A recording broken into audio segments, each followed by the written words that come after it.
बिस्मिल्लाहिर्रहमानिर्रहीम। आज जो है वो हमारा सेशन नंबर 11 है और बेसिकली ये वैक्सीनेशन और डीवर्मिंग के ऊपर है। इसके अंदर हम लोगों ने डिस्कस करना था कि वैक्सीनेशन जो है वो क्या होती है, उसकी कितनी टाइप्स हैं वैक्सीनेशन की, उसमें एडजुवेंट्स कौन-कौन से यूज़ होते हैं और डिफरेंट एनिमल्स में वैक्सीनेशन स्केड्यूल क्या होता है, large ruminant, small ruminants, feline and canines में। फिर हमने कुछ डीवर्मिंग का डिस्कस करना है कि डीवर्मिंग का शेड्यूल क्या होता है और डीवर्मिंग वर्क कैसे करती है। खासकर एल्बेंडाजोल उसकी वर्किंग किस तरह से है, वो पैरासाइट को कैसे जो है एक्ट करेगी पैरासाइट पे जाके। एवरमेक्टिन है वो किस तरह से एक्ट करती है जो पैरासाइट्स होते हैं इंटरनल या एक्सटर्नल उनके ऊपर, वही गाबा रिसेप्टर, गामा, कैल्शियम चैनल्स, ये वो। इन चीज़ों को तो हमने डिस्कस करना करना है डेफ़िनिटली। तो आज जो है हमने स्पेशली जो है एक डॉक्टर साहब हैं, वेटरनरी ऑफिसर हैं, डॉक्टर एजाजुल हक साहब। इनको बुलाया है सेशन में ताकि आप लोगों के साथ अपना ना एक्सपीरियंस शेयर कर सकें और आप लोगों को ये बताएँगे कि इनके इंटरव्यूज़ किस तरह से हुए और आप लोगों को इंटरव्यू में किन बातों को मद्देनज़र रखना होता है। तो उम्मीद है कि आप लोगों के लिए काफ़ी ये सेशन हेल्पफुल रहेगा। तो डॉक्टर एजाज साहब, क्या आप मेरी आवाज़ सुन रहे हैं? जी, जी, डॉक्टर साहब मैं सुन रहा हूँ आवाज़। चलें ठीक है। आप काइंडली अपना तारुफ़ करा दें और इन्हें जो है ना बता दें कि किस तरह से आपके इंटरव्यूज़ किस तरह से रहे और इन लोगों को इंटरव्यूज़ में किन बातों को जो है वो ख्याल रखना चाहिए? जी, अस्सलाम वालेकुम सब स्टूडेंट्स को। सबसे पहले तो वालेकुम सबको अस्सलाम। मुबारकबाद कि जिन्होंने ये एग्ज़ाम पास किया, क्योंकि आजकल कॉम्पिटिशन का दौर है और बड़ी बात है इतने बंदों में कम्पीट करके आगे आना। मेरा नाम, मैं अपना इंट्रोडक्शन करवाता जाऊँ, मेरा नाम डॉक्टर एजाज़ है, मैं वेटरनरी ऑफिसर हेल्थ में हूँ।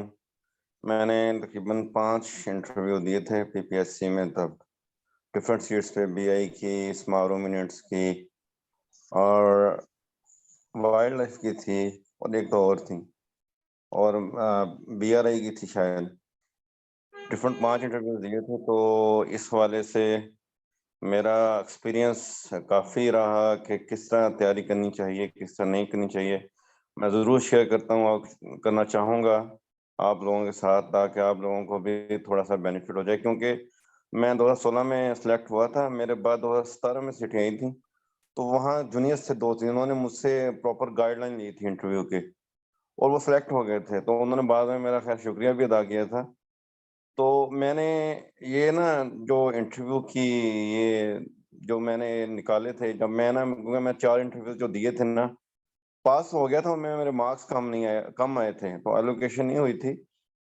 तो मैंने अपने इंटरव्यू से निकाला था बैठ के, रिज़ल्ट के क्या कमी है, क्या हमें कोताहियाँ हैं, ओवरऑल मुझ में क्या कोताहियाँ थी जो अ, मैंने यानी कि जो जिनको मैं पूरा नहीं कर सका और जिस वजह से मैं सिलेक्ट नहीं हुआ। वैसे आवाज़ आ रही है सबको? जी, जी, आप हाँ ऑडिबल जी हैं, सर, आवाज आ रही है आपकी। क्लियर हैं। कोई क्वेश्चन जो हो ना वो आप लोग पूछ सकते हैं। हेलो? जी, जी, फिलहाल क्वेश्चन नहीं है कोई भी। मज़ीद इंशाल्लाह आखिर में आपसे क्वेश्चन्स भी पूछेंगे। चलें। सबसे पहले तो ये कि सबसे पहली चीज़ जो मेन इंटरव्यू में जो मैंने नोट की थी, हम वेटरनेरियंस का सबसे बड़ा इश्यू पता क्या होता है? हमें सबसे पहले जो मैंने चौथे 5वें इंटरव्यू में जो मैंने वो देखा, क्योंकि इंटरव्यूज़ होते थे, एलोकेशन नहीं होती थी। तो सबसे पहले जो मैंने जो रिज़ल्ट देखा ना, मेरे ख़्याल में, जो पीपीएससी का जो मेन पीपीएससी का जो चेयरमैन होता है ना, जो या डिप्टी चेयरमैन या जो आया होता है बंदा इंटरव्यू लेने पीपीएससी की तरफ से, हमारे प्रोफ़ेसर्स और डिपार्टमेंट के अलावा, उसका बहुत रोल होता है। उसको अगर आप इम्प्रेस कर दें ना किसी भी तरीके से, मैं जब आपसे एक्सपीरियंस शेयर करूँगा तो आप लोग भी हैरान होंगे कि यानी कि ये किस तरह ये सिलेक्ट हुआ, किस तरह नहीं हुआ। तो उस पे वो डिपेंड कर देता है। तो जो भी पीपीएससी का बंदा होता है, तो उसमें ये होता है कि सबसे पहले ना जो चीज़ आपने नोट करनी है इंटरव्यू में, जो हम वेटरनेरियंस अक्सर नहीं करते, वो ये है, जो हम वेटरनेरियन अक्सर नोट नहीं करते, वो ये है। ये मैं जस्ट आवाज़ आ रही? जी, आवाज़ आ रही है, आप स्टार्ट रखें। ये जस्ट मैं चीज़ें कुछ लिखता जा रहा हूँ जो आप बता रहे हैं ना, वो यहाँ हम्म। जॉट डाउन कर रहा हूँ, आप स्टार्ट रखें अपना। हाँ, जो जो होता है ना चीज हम मैंने नोट की, सबसे पहले जो हम वेटनेरियंस में लैग करती है वो ये है कि हम अपने ना ड्रेसिंग पे वो नहीं करते, हम वैसे ही मुंह उठा के इंटरव्यू देने चले जाते हैं। और पीपीएससी जो चेयरमैन होता है वो ड्रेसिंग लाजमी देखता है, और कई ने शलवार कमीज पहनी होती है ना, उनको उन्होंने वेस्ट कोट ऊपर से, यानी जो प्रॉपर इंटरव्यू का तरीका होता है ना, प्रॉपर इंटरव्यू की ड्रेसिंग होती है, अक्सर लोगों ने वेटनेरियंस ने प्रॉपर, खास तौर पर वेटनेरियंस ने, आप खुद देखेंगे उधर जाके जब इंटरव्यू देने जाएंगे, उन्होंने ड्रेसिंग ही नहीं की होती, और ये बहुत इम्पैक्ट करती है। मैं 4 इंटरव्यूज ड्रेसिंग के बगैर मैंने दिए थे, यानी बस जैसे सारे लोग वेटनेरियन पहन के जाते थे, कोई शलवार कमीज पहन के चला गया, मैं भी पैंट शर्ट पहन के चला गया, यानी ना शर्ट के कलर का पता। शर्ट के कलर का भी इंटरव्यू में कलर होते हैं, यानी कि आप लाइट ब्लू पहनो, कोई अब ये गुलाबी शर्ट को पहन के बैठे थे, कई लोग गए हुए थे, मैंने देखा गुलाबी रंग की शर्ट, लाल रंग की शर्टें पहने बैठे हुए थे। प्रॉपर यानी ड्रेसिंग ड्रेसिंग सेंस इंटरव्यू के लिहाज से आपको पता होनी चाहिए। अगर शलवार कमीज पहनी हो, उसके ऊपर वेस्ट कोट होती है, प्रॉपर यानी ड्रेसिंग होनी चाहिए इंटरव्यू की जो होती है, सबसे पहली चीज। दूसरी चीज, आपको बैठने का तरीका आना चाहिए। बैठने का तरीका, ये 2 चीजें ये लाजमी इम्पैक्ट करती हैं। आपको बैठने का तरीका और सिटिंग पोस्चर आपको पता हो, जब जाके बैठे हो चेयर पे बैठना कैसे है, कि बिल्कुल आप आगे ना झुके हों, या बिल्कुल ही लेटे ना हो, या बार बार अपने मुंह को हाथ ना लगाते हो, कंफ्यूज होकर इशारे ना करते हो, प्रॉपर ज्यादा हाथ वगैरह ना हिलाते हो, यानी कंफ्यूज ना हो। प्रॉपर बैठने का तरीका बिल्कुल स्ट्रेट होके, और हाथ आगे करके, पाँव बिल्कुल यानी कि हिलते ना हो ज्यादा, यानी कि आपका प्रॉपर तरीका पता हो बैठने का। ये 2 चीजें बहुत मैटर करती हैं। तीसरी चीज, जब पीपीएससी का चेयरमैन पूछता है ना, मैंने क्या किया था, मैं ना पहले 5 मेरे जो 4 इंटरव्यूज हुए ना, उसमें इंट्रोडक्शन वो करता, पूछता होता था, इंट्रोडक्शन होता है, मैंने क्या किया, मैंने रट्टे लगा लिए। अब 5वें में जो हुआ ना इंटरव्यू जिसमें मैं सिलेक्ट हुआ, उसमें उसने इंट्रोडक्शन पूछा ही नहीं। उसने कहा, हाँ जी डॉक्टर जया साहब, आपका ये है, तो आपने यहाँ से एमफिल किया, यहाँ से यहाँ से यहाँ से, तो आगे बताएं, आगे आप क्या करते हैं। मैंने उसको बताया कि ये बस मैंने ये तैयारी की। मेन चीज ये है कि आपने अपना कॉन्फिडेंस नहीं लूज करना, कुछ भी पूछे आपने आंसर लाजमी देना कॉन्फिडेंस के साथ। जो भी आपको आता, अगर नहीं आता फिर भी बता दें, ठीक है सॉरी नहीं आता। मुझसे उसने जो पूछे थे ना क्वेश्चन, वो मोस्टली ना पीपीएससी का चेयरमैन था। अच्छा, उसके बाद ना ये जो हुआ था ना, ये जनरल नॉलेज, ये उसी के बाद, हमारे सेशन के बाद हुआ था, क्योंकि हमारे ना जब उसने इंटरव्यू लिया था ना, तो जनरल नॉलेज बड़ा कम था वेटनेरियंस का, तो उन्होंने फिर मस्त कर दिया। उसके बाद ये 10-20 नंबर होते हैं, हमारे जमाने में तब वो नहीं होते थे, जो 20 नंबर थे, उसके बाद उन्होंने डाल दी जो एग्जाम में अब होते हैं। तो उसने ना काफी क्वेश्चन पूछे मुझसे, ये इसमें जैसे जनरल नॉलेज की था मोस्टली। मेरे ख्याल में मेरा जो इंटरव्यू हुआ था ना, डॉक्टर साहब से मैंने तब भी शेयर किया था और अक्सर लोगों से शेयर किया था, क्योंकि मेरा उस वक्त आई थी 180 सीटें थी, मेरे 3-4 टेस्ट पास हुए थे उसी दौरान। तो 180 की बात करूं, मेरा पहले बैच में कोई, मैं मेरे ख्याल में सेकंड या थर्ड स्टूडेंट था, इसका इंटरव्यू था। तो उसमें उसने मुझसे बहुत कुछ से क्वेश्चन पूछे थे। कोई मेरा इंटरव्यू था 40 मिनट्स का, 30-40। आपने इंटरेस्ट पैदा करना है, ये बात याद रखिएगा। जब पीपीएससी का चेयरमैन हो ना, वो इंटरव्यू टोटली डिपेंड करता है लक पे। अगर आपको सॉरी नहीं ये यू करके चले जाएंगे ना, उसने उठा के भगा देना है। लक पे डिपेंड करता है, 2-3 मिनट में उसे कहना है, ठीक है जाए। थोड़ा सा उसको इंटरेस्ट पैदा करें, कोई थोड़ा सा कॉन्फिडेंस हो आपके लेवल में, कोई ना भी आता हो ना, मतलब कोई ऐसी बात, कोई ऐसे कॉन्फिडेंस से करनी है कि वो आपको बैठा के रखे, वो कहे कि ठीक है यार, इसको मैं एक और चांस देता हूँ, या इसको मौका देता देता हूँ। कई लोग ऐसे थे मुझसे ज्यादा, हमसे ज्यादा काबिल थे, वो एजुकेशन में हमारे बड़े बड़े अच्छे वो दोस्त थे, हमारे बड़े अच्छे फ्रेंड्स थे।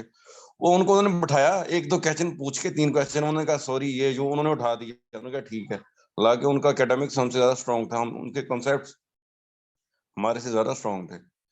तो उसने जब मुझसे ना, हम मैं अपना एक्सपीरियंस शेयर करता हूँ, जब उसने क्वेश्चन पूछना शुरू किया ना, उसने स्टार्ट किया कि ये फैसलाबाद जो है, उसने जनरल नॉलेज ज्यादा पूछा था, ये मिंट गुमरी जो है, ये जो है ये किस शहर का नाम है, और लैलपुर किस शहर का पुराना नाम है, ये कौन से उसने रखा था, किसने रखा, क्यों रखा, कब रखा, ये शहर कब आबाद हुए, ये सारा उसने पूछा। फिर मुल्तान का उसने पूछा कि मुल्तान के जो हैं। ये क्योंकि मैं डीवीएम बेसिकली मुल्तान से, एमफिल मेरा लाहौर से है एनिमल रिप्रोडक्शन में। तो मुल्तान के गेट कितने हैं, ये इसके दरवाजे कितने हैं, मज़ार का कितने हैं मुल्तान में, और वो जो हैं ये जो दरबार हैं, तो बहुत सुल्तान और क्या नाम है उनका, वो दूसरा मशहूर दरबार जो है, वो आपस में क्या उनका रिलेशन था। यार मुझे इतना डीप नहीं पता था, मैं उसको बताता रहा। तो मैंने ये बताया कि इसका ये मिंट कुमरी, साहिवाल का लैलपुर, ये फैसलाबाद का नाम है। सन का पता, मैंने कहा सन का तो मुझे एग्जैक्ट नहीं पता। तो कहता फिर भी आप अंदाजा लगाए। मैंने कहा 1890 या 18 उसमें होंगे। तो उसने कहा कि यार, उसने मुझसे से पूछा, कहता यार आपने ना, जब मैंने 2-3 सवालों के जवाब दिए, कहता उसने वो क्वेश्चन पूछा, कहता आपको एग्जैक्ट क्यों नहीं याद।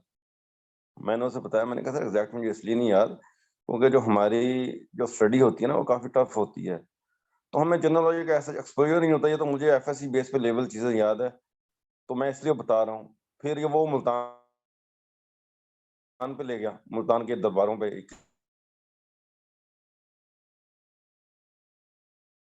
कह रहा।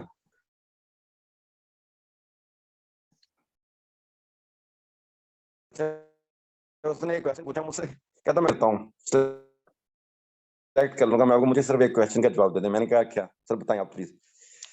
कहता कौन सा ऐसा वजीर आजम है जो सदर भी रहा। तो आप लोग मानेंगे उस वक्त मुझे सिर्फ दो ही ना याद थे, दो ना, क्योंकि मेरा वो जीके इतना स्ट्रांग नहीं था तब। सिर्फ दो नाम याद थे, एक नवाज शरीफ का और एक सरदारी का।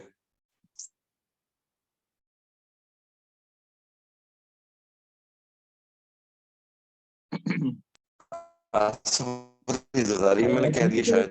तो कहता आपको डॉक्टर मैंने साहब एक आपकी ना चांस और दिया, मुझे ये आवाज चांस है। आवाज कट रही है। डॉक्टर साहब आपकी ना आवाज कट रही है। दोबारा से ये काइंडली थोड़ा सा नेटवर्क देखिएगा, अगर आपके सिग्नल कहीं पे प्रॉपर है। और सेकेंडली मतलब ये दोबारा से रिपीट कर दीजिएगा जो अभी आप वाकया बता रहे थे। जी जी, आवाज आ रही है। जी अब आ रही, अब आ रही है। अच्छा, उसने मुझसे ना जो क्वेश्चन पूछा ना, वो ये पूछा कि कौन सा ऐसा वजीर आजम है जो सदर भी रहा है। तो तब मेरा जीके कोई ऐसा इतना स्ट्रांग नहीं था, क्योंकि वेटनेरियन थे हम तब, जीके के वो क्वेश्चंस भी नहीं आते थे। तो मैंने उसे, मुझे ना उसमें दो ही नाम याद थे, एक नवाज शरीफ का, एक जरदारी का। मैंने उसे कह दिया सर जरदारी, आसिफ अली जरदारी। वो बड़ा ऊंचे ऊंचे हंसने लग गया, हंसने लग गया। कहता यार आपको ये भी नहीं आता। कहता ठीक है, मैं आपको एक और चांस देता हूँ, आप मुझे ये बता दें तो मैं आपको सिलेक्ट कर देता हूँ। मैंने कहा सर पूछे। कहता एक और चांस है, सोच लो कि कौन वो है। अच्छा, वो मुझसे गपशप करने लगे। यानी मैंने उसका इतना इंटरेस्ट क्रिएट किए रखा, मुझे आता कुछ भी नहीं था, कुछ भी नहीं, क्योंकि वो जीके से बाहर निकल नहीं रहा था। मैं उससे करंट अफेयर, यानी मैं ना उस जमाने में ना जो इंटरव्यू वाले होते थे ना मोस्टली अभी भी करंट करंट अफेयर का ज्यादा पूछते होते हैं। मैं करंट अफेयर को तैयार करके गया था बेसिकली। तो मुझे कहता है एक और आपको चांस देता हूँ, तो ना वो बताएं कि कौन है ये कौन सा वजीर आज़म सदर है। खैर मुझे वो नहीं आया। तो मुझे कहता है यार चलो छोड़ो, आपको ना ये बताओ कि आपका क्या चीज स्ट्रांग है। मैंने कहा सर मेरा करंट अफेयर स्ट्रांग है। वो कहता अच्छा। वो कहता आपको ज्योग्राफिया तो आता होगा। मैंने कहा सर आता तो नहीं है। कहता चलें आपसे ज्योग्राफिया का मैं पूछता हूँ। वो ले गया मुझे ये सैफुल मुलूक जो झील नहीं है उस तरफ। कहता झील सैफुल मुलूक किधर है। मैंने कहा सर ठंडा इलाका है, मैं तो कभी गया नहीं। मैं कहा सर पढ़ता पढ़ता रहा हूँ। तो मैंने कहा सर ये केपीके में होगा। कहता होगा या कंफर्म है। मैंने कहा सर कंफर्म है, केपीके में होगा। कहता है अच्छा ये बताएं, सैफुल मुलूक को सोच के आपको क्या कहानी याद आती है। मैंने ना किसी जमाने में पढ़ा था, वो सुनना चाहता था परियों की कहानी जो होती है ना, वो जो उसके साथ मंसूब है कि ये परियां शरियां यहाँ तो उतरती हैं, बड़ी खूबसूरत जगह है। तो मुझे वो तो कहानी याद नहीं थी। मैंने उसे कहा कि ये सैफुल मुलूक सर, किसी ना शायर ने एक बुक लिखी थी। तो वो कहता अच्छा, कहता बुक लिखी थी। मैंने कहा जी सर। कहता अच्छा वो बुक के ऑथर का नाम बता दो। तो ठीक है, मैं यहाँ भी आपको पास कर दूंगा पीबीएससी में, वो चेयरमैन कहता। मैंने कहा सर बुक के ऑथर का नाम तो मुझे शायर ही याद था। आपस की बात है, उस वक्त वो शायर था हाली, वो अल्ताफ हुसैन हाली, उसी का नाम मुझे याद आया ज़हन में। मैंने कहा सर हाली साहब थे कोई। तो वो उस पर हंसने लग गया, वो उस बात पे भी। तो खैर मेन ये चीज थी कि मैंने ना, जो जब इतने क्वेश्चन उसने पूछे ना, तो मैं थोड़ा सा कॉन्फिडेंट था क्योंकि एक तो मेरा 5वां इंटरव्यू था, वो तो था 5वां था मेरे ख्याल में। तो कॉन्फिडेंस मैंने लूज नहीं किया, बेशक मुझे नहीं आते थे। तो उसका इंटरेस्ट इतना डेवलप हो गया कि उसने ना क्या किया, उसने चाय बिस्किट मंगवा लिए। कहता जी चाय बिस्किट है, चाय बिस्किट खाते हैं और डॉक्टर साहब के साथ इंटरव्यू लेते हैं। मेरा इंटरव्यू मेरे ख्याल में कुछ 40 मिनट्स का हुआ था, 40 मिनट का। तो उस जमाने में ना ये जो ACDC है उनके इंटरव्यूज भी हो रहे थे, वो सामने वाले रूम में हो रहे थे। तो जब वो पूछता रहा क्वेश्चंस, तो ना उसने काफी पूछे, काफी ज्यादा, कोई मेरे ख्याल में 30 के करीब क्वेश्चन पूछे होंगे। ये सारे 1 फीट में कितने सेंटीमीटर होते हैं वगैरह वगैरह, और हरिपुर के कितने वो हैं, हरिपुर जिले में कितनी तहसीलें हैं, इस लेवल पे भी उन्होंने मुझसे काफी क्वेश्चन पूछे। और फिर डॉक्टर वो थे जो दूसरे पैनल में जो बंदे थे ना, एक डिपार्टमेंट का था हमारा बंदा, बाकी जो 2 टीचर्स थे वो एग्रीकल्चर यूनिवर्सिटी फैसलाबाद के थे। एक डॉक्टर एजाज साहब वो रिप्रोडक्शन वाले हैं, वो थे। एक डॉक्टर एहराज साहब थे जो पैथोलॉजी के हैं वहाँ के, अब मेरे ख्याल में रिटायर हो गए दोनों। तो उन्होंने क्वेश्चन पूछे, बेसिकली डॉक्टर एहराज साहब ने पूछा था ये गोल्जी ये निगली बॉडीज होते हैं ना, जो मेरे ख्याल में ये पूछा था वो किस कौन कौन सी डिजीज में बनते हैं। और डॉक्टर एजाज साहब ने रिप्रोडक्शन के 1-2 क्वेश्चन पूछे। खैर मेन ये चीज का जो मेरा इंटरव्यू था ना, उसमें मेन जो मुझसे इम्प्रेस हुआ था वो PPSC वाला चेयरमैन हुआ था। ठीक है, उस वो इम्प्रेस किस चीज हुआ, मेन चीजें जो मैंने देखी हूँ कि मैंने 4 जो इंटरव्यू दिए थे ना, वो मैंने सेम वैसे दिए थे जिस तरह हम एक वेटरनरी डॉक्टर जाता है और उससे कोई सेंस नहीं होती, कोई पता नहीं होता, वो बस यही आता है कि यार ये जो इंटरव्यू में ना मुझसे ये सिर्फ एकेडमिक क्वेश्चन पूछेंगे। और मैं 4 इंटरव्यूज में सिर्फ एकेडमिक पढ़ पढ़ के आखिरी रात भी ना मैंने कटिंग करवाई होती थी प्रॉपर और ना मैंने शेव करवाई होती थी। मैं पढ़ रात को सुबह तक पढ़ के ना, सुबह 6 बजे तक यानी पढ़ के आंखें सूजी होनी और जाके इंटरव्यू में बैठ जाना। लेकिन ये जो मैंने लास्ट इंटरव्यू दिया था ना, इसमें मैंने एक दिन पहले गया, प्रॉपर टाई शाई हर चीज ली अपनी, और प्रॉपर कटिंग करवाई और प्रॉपर अपनी शेव करवाई, और प्रॉपर यानी जिस तरह एक इंटरव्यू देने के लिए जाता है बंदा, प्रॉपर फ्रेश होकर उस तरह गया था।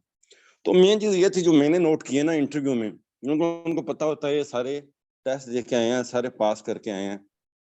नो डाउट एकेडमिक्स भी आपकी मैटर करती हैं, आपके क्वेश्चन मैटर करते हैं, बट PPSC के चेयरमैन पर ना इम्पैक्ट उसका बड़ा वो करता है। तो वो अगर आपसे हो जाता ना, वो देखता है कि यार इस बंदे में सेंस है, इसको पता है इंटरव्यू कैसे देना है, हर चीज का ये यो, तो वो काफी चांसेस आपके ना बन जाते हैं सिलेक्ट होने के, जो मेरा एक्सपीरियंस रहा है इस हवाले से। जी डॉक्टर साहब, बाकी ये है जी। कि वैक्सीनेशन शेड्यूल वो उसने पूछा था लाजमी, ये डॉक्टर साहब ने आपको बताया है। ये वैक्सीनेशन जो स्केड्यूल है ना, ये आप लोगों ने वाकई लार्ज एनिमल का स्मॉल के, उसने मुझसे पेट्स के पूछे थे, PPSC के चेयरमैन ही पूछे थे, कैट्स के और डॉग्स के, और ह्यूमन का भी पूछता है वो, कई दफा पूछ लेते हैं कि कौन सी वैक्सीनेशन लगती है। और ब्लड का उसने मुझसे पूछा था कि कौन सा यूनिवर्सल ब्लड डोनर है, कौन सा एक्सेप्टर है। और वैक्सीन का उसने पूछा था कि आपने हेपेटाइटिस की क्यों नहीं लगवाई, उसने मुझसे रीजन पूछी थी। बेसिकली वो ना यही चीज देखते हैं इंटरव्यू में, खास PPSC वाला, कि इसमें बात करने का, इसमें हैंडल चीजें करने का, प्रेशर हैंडल करने का कितना वो है। उसने मुझसे पूछा कि आपने वैक्सीन हेपेटाइटिस की क्यों लगवाई है, मैंने कहा सर नहीं मैंने नहीं लगवाई। वो कहता आपने क्यों नहीं लगवाई, मैंने कहा सर 2 रीजन है बेसिकली, एक तो मैं ब्लड देता रहता हूँ साल बाद, तो उसमें हेपेटाइटिस कभी शो नहीं हुआ। तो कहता ये तो कोई लॉजिक नहीं है। तो दूसरी चीज मुझे कहता क्या है, तो ये मैंने कहा सर मैं बेसिकली विलेज से मेरा बैकग्राउंड है, तो वहाँ ऐसी इतनी अवेयरनेस भी नहीं है, तो ना मैं कोई जा सकता हूँ स्पेशल कहीं हॉस्पिटल इतनी दूर से, यानी कि वो कहता आप तो पढ़े लिखे हो। मैंने कहा सर बेशक पढ़ा लिखा हूँ लेकिन विलेज बैकग्राउंड है, और यानी कि यूनिवर्सिटी आता हूँ या सीधा घर चला जाता हूँ, और वहाँ जो घर जाके अपने वो सिटी के कोई वो गाँव के काम नहीं खत्म होते। यानी कि उसको मैंने आंसर लाजमी दिया, कोई ना कोई वो जो बात का था ना जो मेरे में ना आती थी ना, यानी कि नहीं था, मैं उसकी रीजन लाजमी देता कि सर ये थी। ठीक है, जो क्वेश्चन नहीं आता था उसको मैं बता भी देता कि सर ये नहीं पता, कि ये मुझे नहीं आता, ये चीज नहीं आती, तो वो आगे शुरू कर देता था।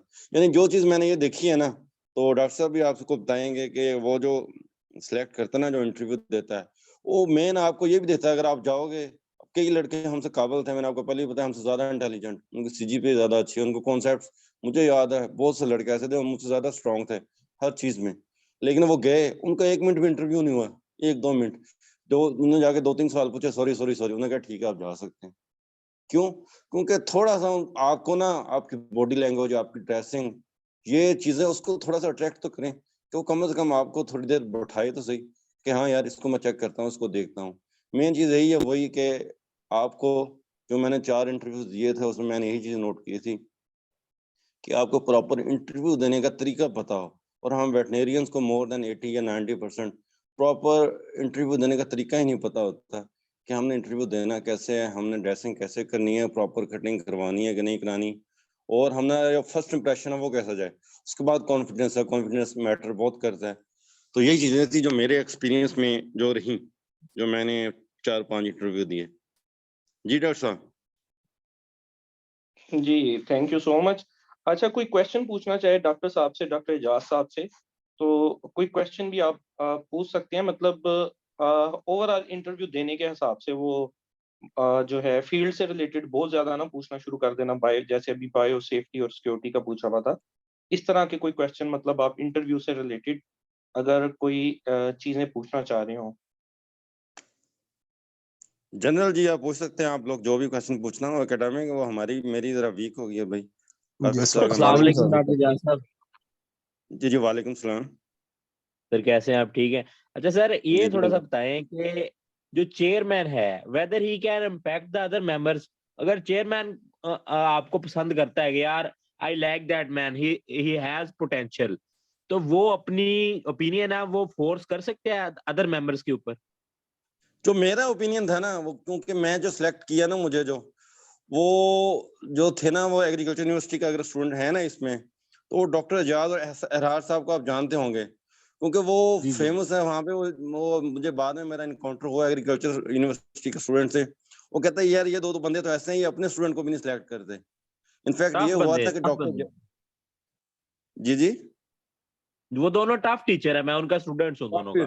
बिल्कुल डॉक्टर जहा साहब का, बल्कि मुझे याद है मेरे पैनल में एक मेरे क्लास फेलो थे और उनके स्टूडेंट थे। हालांकि मैं युवास में पढ़ा हूँ, एमफिल का मैं थीरो का स्टूडेंट था। कोई भी आपका सुपरवाइजर जाए ना अगर पैनल में, तो ना सुपरवाइजर से आपकी इतनी होती है फ्रेंडशिप, क्योंकि आप 2 साल उससे गुजारते हैं खास तौर पे, तो वो कम से कम आपको थोड़ा सा दिलासा हो जाता है। अब डॉक्टर जहा साहब का एक स्टूडेंट था, बड़ा अच्छा मेरा क्लास फेलो था, डॉक्टर एहसन। तो बाई लक ऐसा हुआ कि जो हमारा पैनल था उसमें डॉक्टर एहसन भी था। जब उसने डॉक्टर एजाज को देखा ना, उसने कहा यार चलो मेरा सुपरवाइजर आ गया। हर बंदे को उम्मीद होती है, वो कहता है ये मुझे सिलेक्ट कर लेगा। अब देखें जिसकी बदकिस्मती हो। वो जब डॉक्टर एहसन गया ना अंदर, तो डॉक्टर एजाज साहब पता क्या कहते पैनल को? कहते सर मैं बाहर जा रहा हूँ। हालांकि यार कोई नौबत नहीं थी, वो ना बताता पैनल को कि मैं इसका सुपरवाइजर हूँ। वो पीपीएससी का चेयरमैन कहता कि क्यों आप क्यों बाहर जा रहे हैं, उनको कहता। वो कहता सर मैं इसलिए बाहर जा रहा हूँ कि ये मेरा स्टूडेंट है, तो मैं नहीं चाहता मैं इसको फेवर कर सकूं। उसने ये बात की, तो बेचारा वो स्टूडेंट भी परेशान हुआ कि यार मेरा सुपरवाइजर है, वही सब हिसाब से बैठा था। वो बेचारा सिलेक्ट नहीं हुआ था तब, और बाद में वो सिलेक्ट हो गया था, बड़ी अच्छी जॉब कर रहा है। तो वो पीपीएससी वाला कहता है ठीक है हम ऐसा करें आप कि आप क्वेश्चन ना पूछिएगा, तो हम आपका वो इम्पैक्ट नहीं करेंगे और आपके नंबर कैलकुलेट नहीं करेंगे। लेकिन मैं ये कहता हूँ कि जो मेरा हुआ था ना 5वां इंटरव्यू जिसमें मैं सिलेक्ट हुआ था, उसमें मेरे जो ज्यादा क्वेश्चन था ना, मेरा रिलेशन मेरा तकरीबन 40 मिनट का हुआ था। उसमें 35 मिनट मेरा पीपीएससी चेयरमैन इंटरव्यू लिया था और 5 मिनट बाकी उन्होंने लिया था।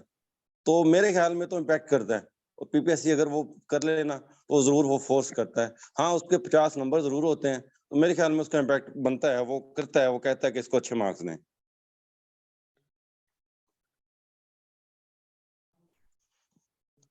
हेलो। जी, और किसी का कोई क्वेश्चन?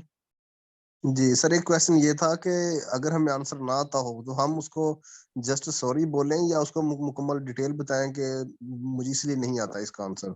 अच्छा अगर एकेडमिक है ना, एकेडमिक डिफरेंट है जो मैं जी देखा है। अगर एकेडमिक वो पूछता है ना, पीपीएससी का तो एकेडमिक इतना डीप पूछता नहीं है। अगर तो टीचर पूछता है उसको सॉरी कर दें। अगर पीपीएससी का तो वो जनरल पूछे ना, जनरल पूछे, फर्ज किया जिससे जैसे मैंने कहा, उसने मुझे पूछा था कि ये गेट कितने हैं उसके मुल्तान के। मैंने उसको बताया कि 6 या 7 मैंने बताया उसको। वो कहता गेटों के नाम क्या है?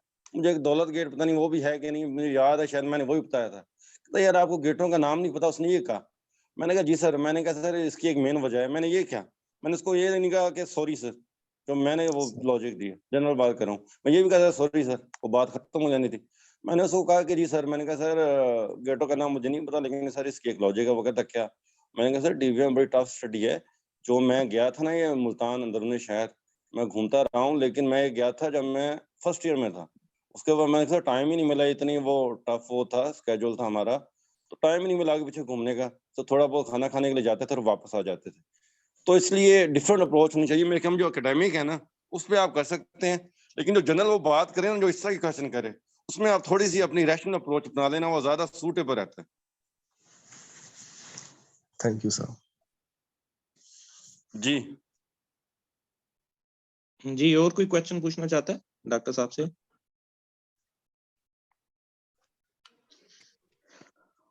जी, आप में से और कोई क्वेश्चन पूछना चाहता हो डॉक्टर साहब से?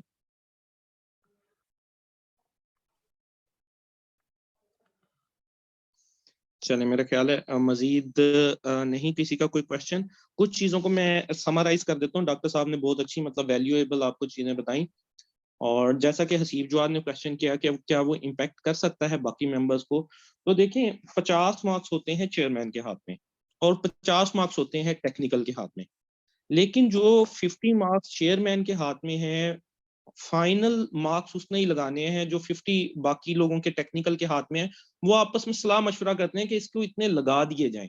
फाइनल डिसीजन चेयरमैन ही करता है। तो डेफिनेटली अगर चेयरमैन आपसे इम्प्रेस हो जाता है, उसको ये लगता है कि बंदे में पोटेंशियल है, तो वो आपको अच्छे मार्क्स दे जाता है।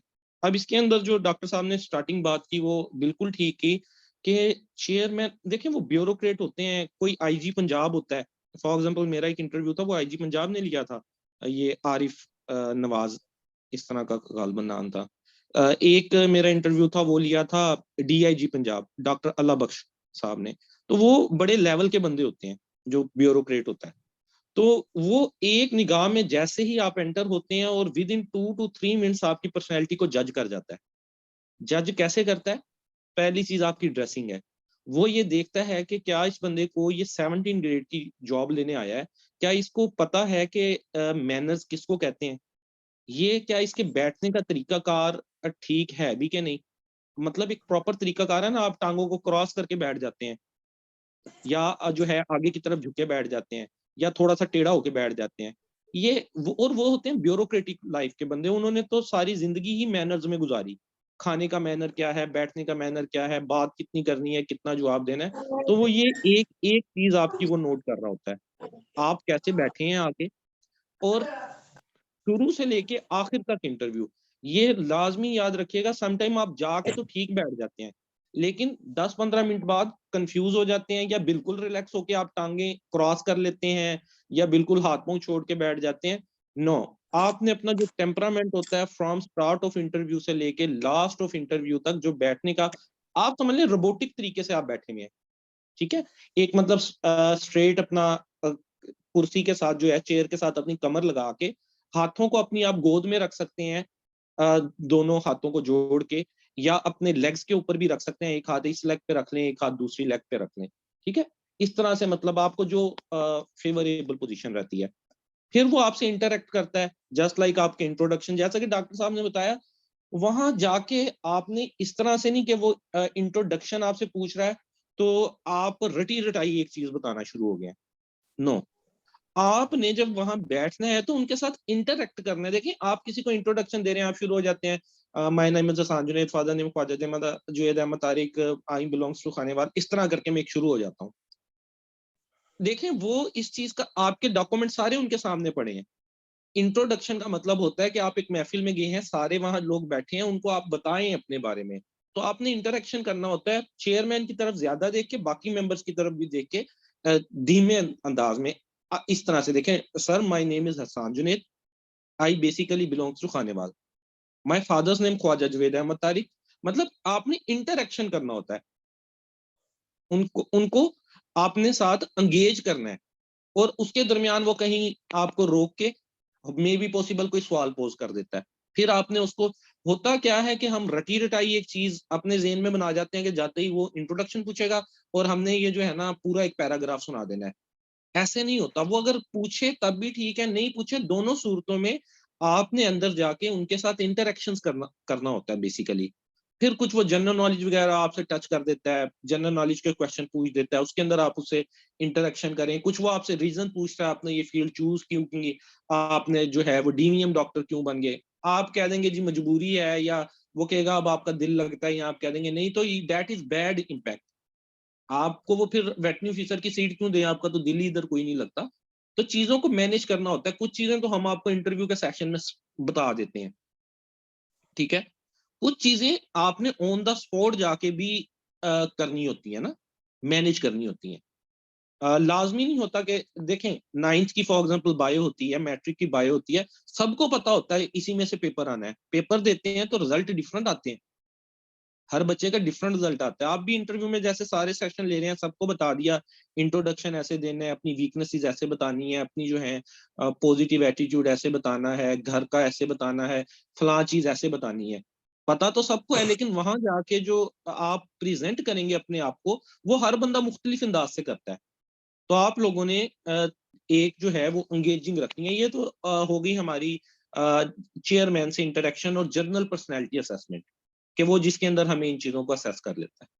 सेकंड चीज फिर हमारा सब्जेक्ट नॉलेज आ जाता है, जिसके अंदर फिर वो जो बाकी के सम टाइम 2 बंदे होते हैं, सम टाइम 3 बंदे होते हैं, मोस्टली 4 लोगों का पैनल होता है, एक चेयरमैन होता है और 3 बंदे अलहदा होते हैं, मजीद होते हैं।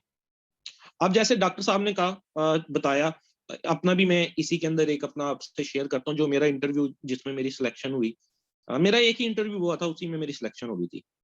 और पहले 4 पेपर मैंने जो है वो फेल किए थे, क्योंकि मैं पढ़ के नहीं जाता था। मेरी अच्छी खासी मतलब लगी हुई थी प्राइवेट जॉब, 1 लाख के करीब पैकेज था, कल्टस गाड़ी थी, मुझे जरूरत ही नहीं पेश आती थी। किसी दोस्त के कहने पे दिया, फिर बाद में लोगों से मशवरा किया, सबने कहा गवर्नमेंट में आ जाओ। तो गवर्नमेंट में सैलरी कम होती है, आपको बस वगैरह का भी सफर करना पड़ता है, और कहते हैं ना, रुलते गए हैं पर चस बड़ी आई है। तो आज भी अगर कोई पूछे, मैं यही कहूंगा गवर्नमेंट ही करनी है। हालांकि मेरे साथ के लोग 1.5 लाख 2-2 लाख पे पहुंच गया, लेकिन अगर आज भी मेरे से पूछेंगे, मैं यही कहूंगा गवर्नमेंट ठीक है। सुकून है यहाँ पे ना, कंपैरेटिवली मेंटल पीसनेस है, साथ आप और कोई भी चीज वो आपका अपना पोटेंशियल है जो शुरू कर सकते हैं।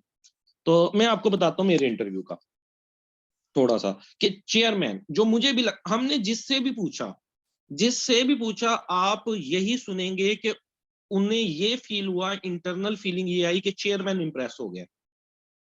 जो भी सिलेक्टेड होगा ना, आप उससे जब पूछेंगे तो वो खुद बताएगा कि मुझे इनर ड्राइव ये आई कि चेयरमैन मेरे से इंप्रेस हुआ है, चेयरमैन खुश था।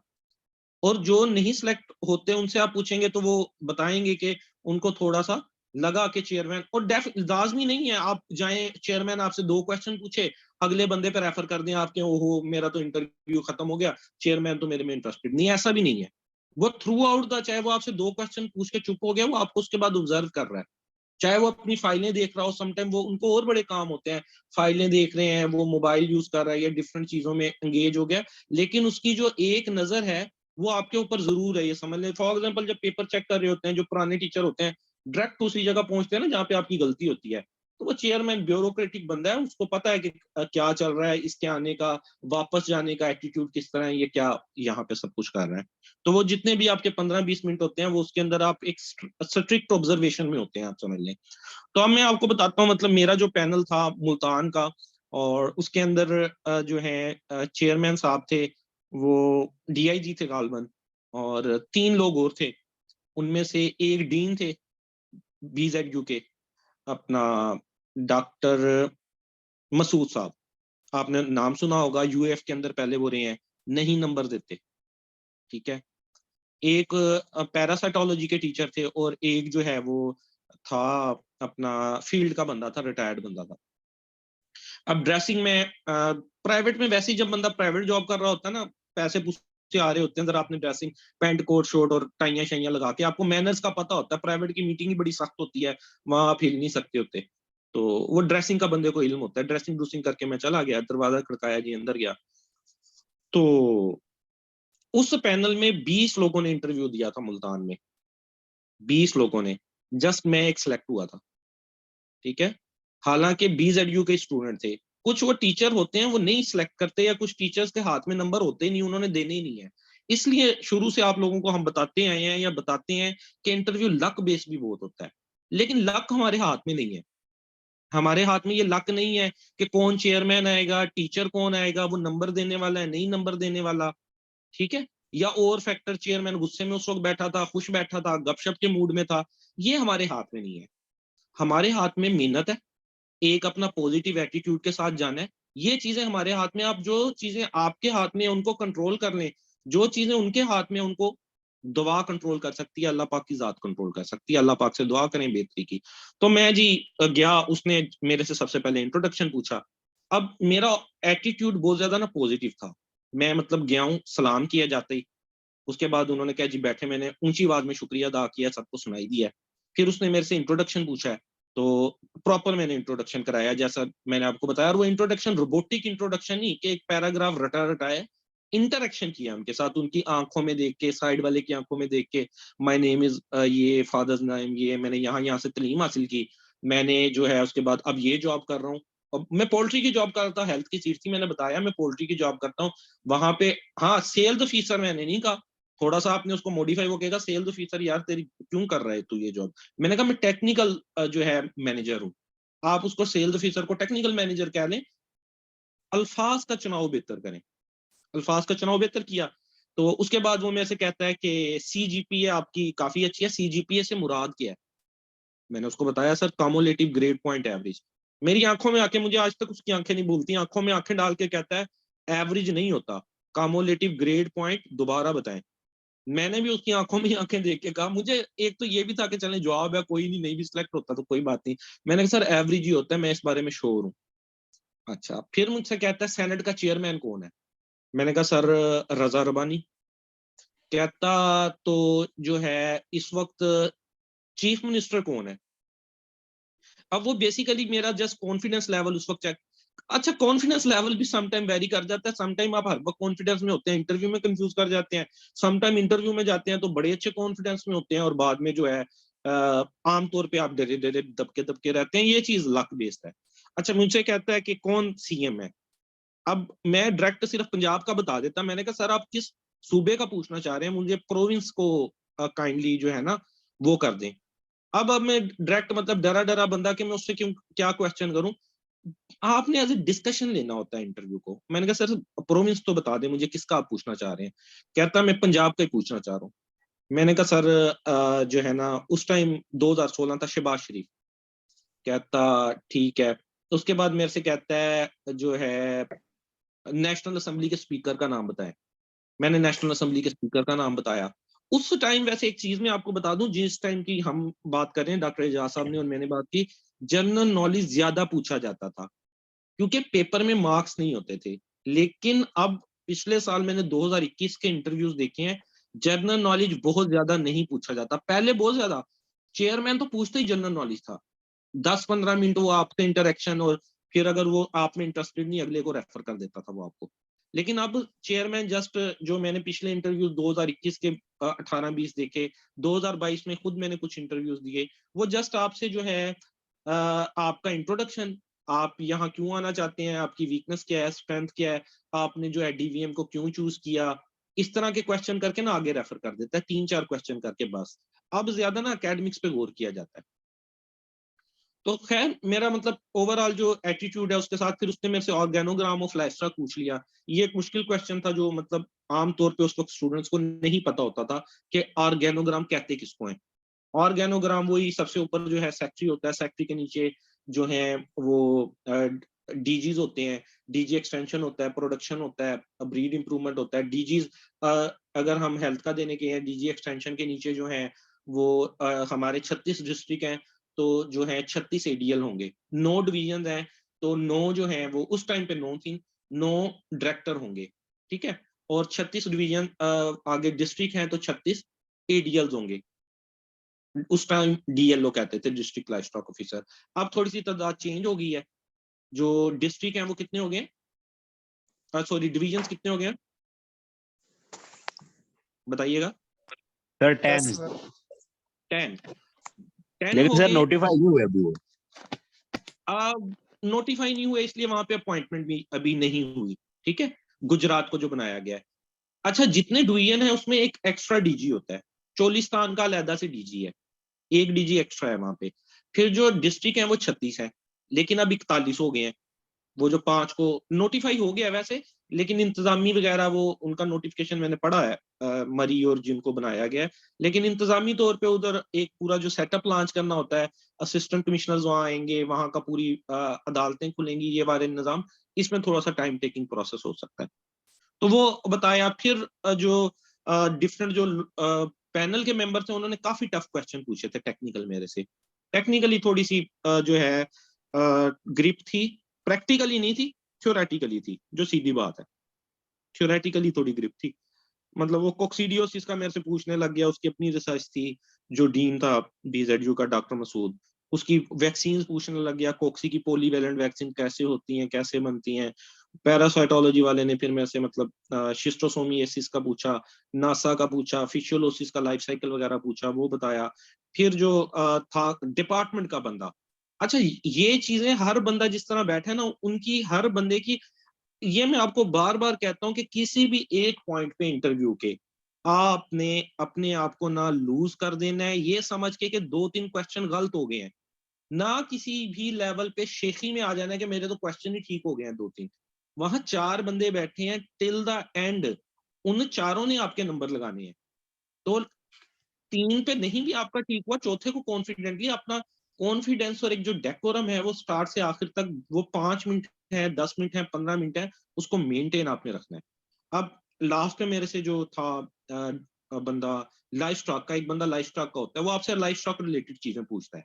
जस्ट लाइक वो पूछेगा गवर्नमेंट की क्या पॉलिसीज है, वो आपसे पूछ लेगा आपके इलाके में कौन सा फॉर्म है गवर्नमेंट का, या कोई हैचरी है, या वो आपसे पूछ लेगा जी वीओ की जॉब ड्यूटीज क्या होती हैं, अगर हम आपको सिलेक्ट कर लें तो आप क्या ड्यूटीज परफॉर्म करेंगे, और जो है डिपार्टमेंट इसको क्या रोल अदा कर रहा है। मेरे से उसने 2-3 क्वेश्चन पूछे थे।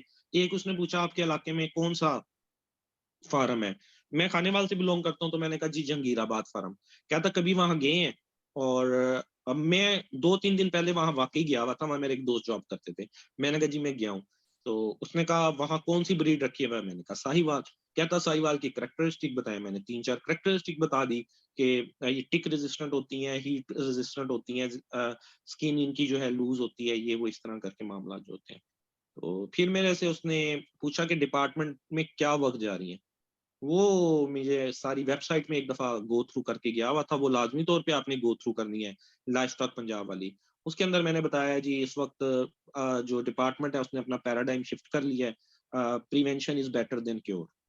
प्रिवेंशन करें through vaccination, mass vaccination campaigns हो रही हैं, नई नई एमवीडी जब चली थी, मोबाइल वेटनी डिस्पेंसरीज का क्या अमल में लाया गया है, दूर दराज इलाकों में वो जाके ट्रीटमेंट प्रोवाइड करती हैं।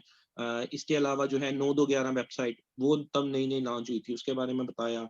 बेनिफिशरीज डिफरेंट जो गरीब बेवा औरतें थी उन्हें जानवर दिए जा रहे थे, उसके बारे में बताया। और आजकल ये जो स्कीमें होंगी आप रिलेटेड स्कीमें बताएंगे, जैसे आजकल सेव द काफ प्रोजेक्ट है, ठीक है, फैटनिंग प्रोजेक्ट है, पोल्ट्री का प्रोपागेशन प्रोजेक्ट है, पोल्ट्री के यूनिट दिए जाते हैं, साइलेज मशीन वाला प्रोजेक्ट है। तो जो डिपार्टमेंट का बंदा होता है वो जब अपने से रिलेटेड बात सुनता है ना कि इसको पता है डिपार्टमेंट में क्या चल रहा है, तो वो खुश होता है।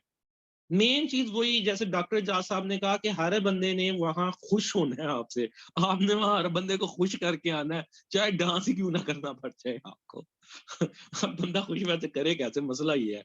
तो आपने वहां बेसिकली खुश से मुराद उनको एक हेल्दी जो है ना अपना इंटरेक्शन देना है। अब देखें फील्ड वाला बंदा तभी खुश होगा ना जब उसको आप फील्ड की रिलेटेड बातें बताएंगे। भले आपने नहीं की हो, मैंने नहीं की हुई थी कुछ भी फील्ड, मैंने तो वेबसाइट से पढ़ी हुई थी, मैं पोल्ट्री का बंदा था, पोल्ट्री की चीजें मुझे पता थी, लेकिन उसको मैंने ये बताया कि डिपार्टमेंट के क्या प्रोजेक्ट चल रहे हैं। मैंने उसको बताया हमारे इलाके में कौन सा फॉर्म है, ठीक है, उसने एक दो और कोई डिपार्टमेंट रिलेटेड क्वेश्चन पूछे थे, वो मैंने बताया, वो खुश हुआ इस चीज से, ठीक है। और आपको पता चलता है जब वो हंस रहा है, या उसको एक होता है ना आंखों की चमक आपकी बता देती है। लेकिन ये सब डिपेंड करता है, ये ना हो कि आपकी जाते हुए इंटरव्यू में पहले ही अपनी आंखों की चमक खो चुकी हो, तो ही आप नोट करेंगे ना। आंखों में खुद के चमक होगी तो बाकियों की आपने चमक नोट करनी है, तो आपने कॉन्फिडेंस में रहना है। कोई वो आपको पकड़ के बांधने नहीं लगे। 15-20 मिनट का इंटरव्यू है, उसके अंदर एक डिस्कशन होनी है, उन्होंने कुछ क्वेश्चन पूछने हैं, जिनके आंसर पता है उनके बता दें, जिनके नहीं पता उसके ऊपर सॉरी बोल दें, सिंपल इज दैट। ठीक है, अपना बॉडी पोस्चर चेंज कर लेंगे बैठे हुए, ठीक है, बॉडी मूवमेंट्स इस तरह से स्टार्ट कर लेंगे जी, जो है बार बार जिस तरह डॉक्टर साहब कहते हैं मुंह को हाथ लगा रहे हैं, अपनी दाढ़ी के बाल खींच रहे हैं, फीमेल है तो वो दुपट्टे को जो है वो गोल गोल घुमाई जा रही है, जैसे वो पुरानी फिल्मों के अंदर होता था, हीरो को देख के घुमाती थी दुपट्टा, वैसे। तो इस तरह की चीजें करेंगे, या दीवार की तरफ देखने शुरू हो जाएंगे, या अपने बूट की तरफ, ये चीजें शो करेंगी कि लैक ऑफ, हमारे लिए जिंदगी मौत का सवाल है। एक चीज ये जज कीजिएगा, पॉइंट आपको बताने जा रहा हूँ, इसके ऊपर सोचिएगा, हमारे लिए ये इंटरव्यू जिंदगी मौत का सवाल है।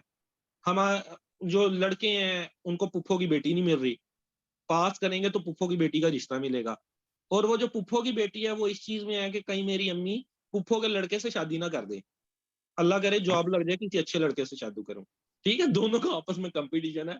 अब आपने ये देखना है कि कौन पहले पुप्पो का लड़का जीतता है या पुप्पो की लड़की जीतती है इस चीज के अंदर। तो हम, हमारे लिए तो एक बहुत बड़ी चीज है, हमें इंटरव्यू एंजाइटी भी होती है, हर बंदे को होती है, डेफिनेटली हमें भी हुई जब हम इंटरव्यू देने गए। वो जो लोग बैठे हैं ना उनके लिए ये मैटर नहीं है, वो तो रोज 20 लोगों का इंटरव्यू ले रहे हैं, उनके लिए ये एक नॉर्मल सी चीज है।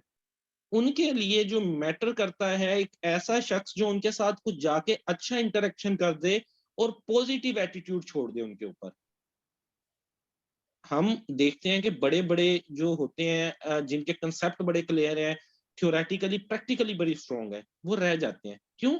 एक 15 मिनट का इंटरेक्शन है, उसके अंदर वो अपना पॉजिटिव एटीट्यूड नहीं छोड़ के आ पाते, अपना एक वो वहां पे जो है वो मजबूर हो जाए इस चीज के कि यार ये बंदा जो है ना इसमें पोटेंशियल नजर आ रहा था, इसने अपना जो है वो बारे में अपनी पर्सनैलिटी के बारे में भी अच्छी चीजें बताई, इसने जो जवाब है ठोक बजा के बताए, इसने जो है डिफरेंट चीजों को डिस्कस किया, इस बंदे को जो है ना यार नंबर ज्यादा देने चाहिए। फॉर एग्जाम्पल हम जब अस्पताल जाते हैं, डॉक्टर, हमारा कोई मसला होता है, हम मरने वाले हुए होते हैं, लेकिन वहां आप केसेस देखेंगे डॉक्टर ऐसे हैंडल कर रहे हैं, स्टिच लगा रहे हैं, बिल्कुल ही जैसे उनको परवाही कोई नहीं होती। सेम लाइक दैट उन लोगों को एक, वो जिन सीटों पे बैठे हैं उनको जिंदगी के और बड़े काम है, बड़े प्रोजेक्ट हैं, यहाँ पे उनको बस इंटरव्यू के कुछ जो है आजादियां मिल जाएगा ऑनोरियम, वो जाके शाम को उसकी होटलिंग कराएंगे। हमारे लिए उनके सामने प्रेजेंट होके उनके इम्प्रेस करना बड़ा एक वो चैलेंज होता है। तो ये चीजें हासिल कैसे होती हैं? ये चीजें हासिल होती हैं, ये चीजें जो पॉजिटिव एटीट्यूड, और ये चीजें आपने हासिल करनी है through practice, through your knowledge. जब आप चीजों में स्ट्रोंग होते हैं, आपको पता है यार मैं जो है ना मेन मेन चीजें पढ़ के गया हुआ हूँ, मैं जो है कुछ ना कुछ बेसिक्स को हैंडल कर लूंगा। बेसिक्स की सिर्फ बात कर रहा हूँ, सारा कुछ कोई भी नहीं हैंडल कर सकता, बड़े से बड़ा टॉपर होगा ना हर सब्जेक्ट, वो भी नहीं हैंडल कर सकता।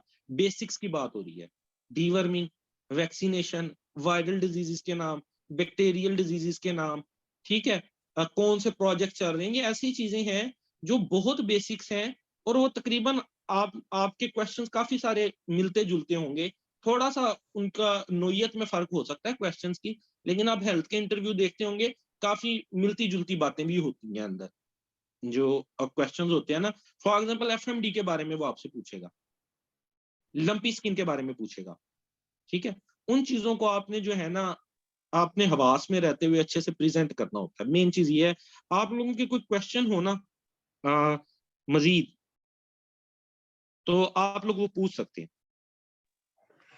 सर वाइल इंटरव्यू आप बैठे हैं तो आपकी हैंड मूवमेंट्स मतलब किस लिमिट तक होनी चाहिए, नहीं होनी चाहिए, बिल्कुल नहीं होनी चाहिए, इस बारे में दोनों आप सर, डॉक्टर इजाज साहब भी और डॉक्टर शान साहब भी प्लीज कमेंट्स करते हैं।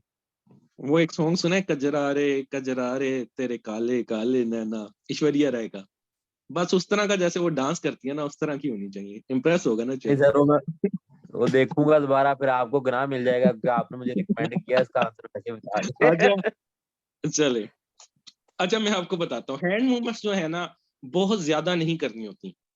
आपने आम तौर पे आप किस चीज को डिस्क्राइब करते हुए तो कर सकते हैं, लेकिन बेजा नहीं कर सकते। फॉर एग्जाम्पल वो आपसे इंट्रोडक्शन पूछ रहा है आपके, मेरा घर इस तरफ करके, मतलब कि खान, फॉर एग्जाम्पल मुल्तान मुल्तान इस तरफ हाथ का इशारा कर रही हैं, या बहुत ज्यादा हैंड मूवमेंट्स आपने नहीं करनी होती।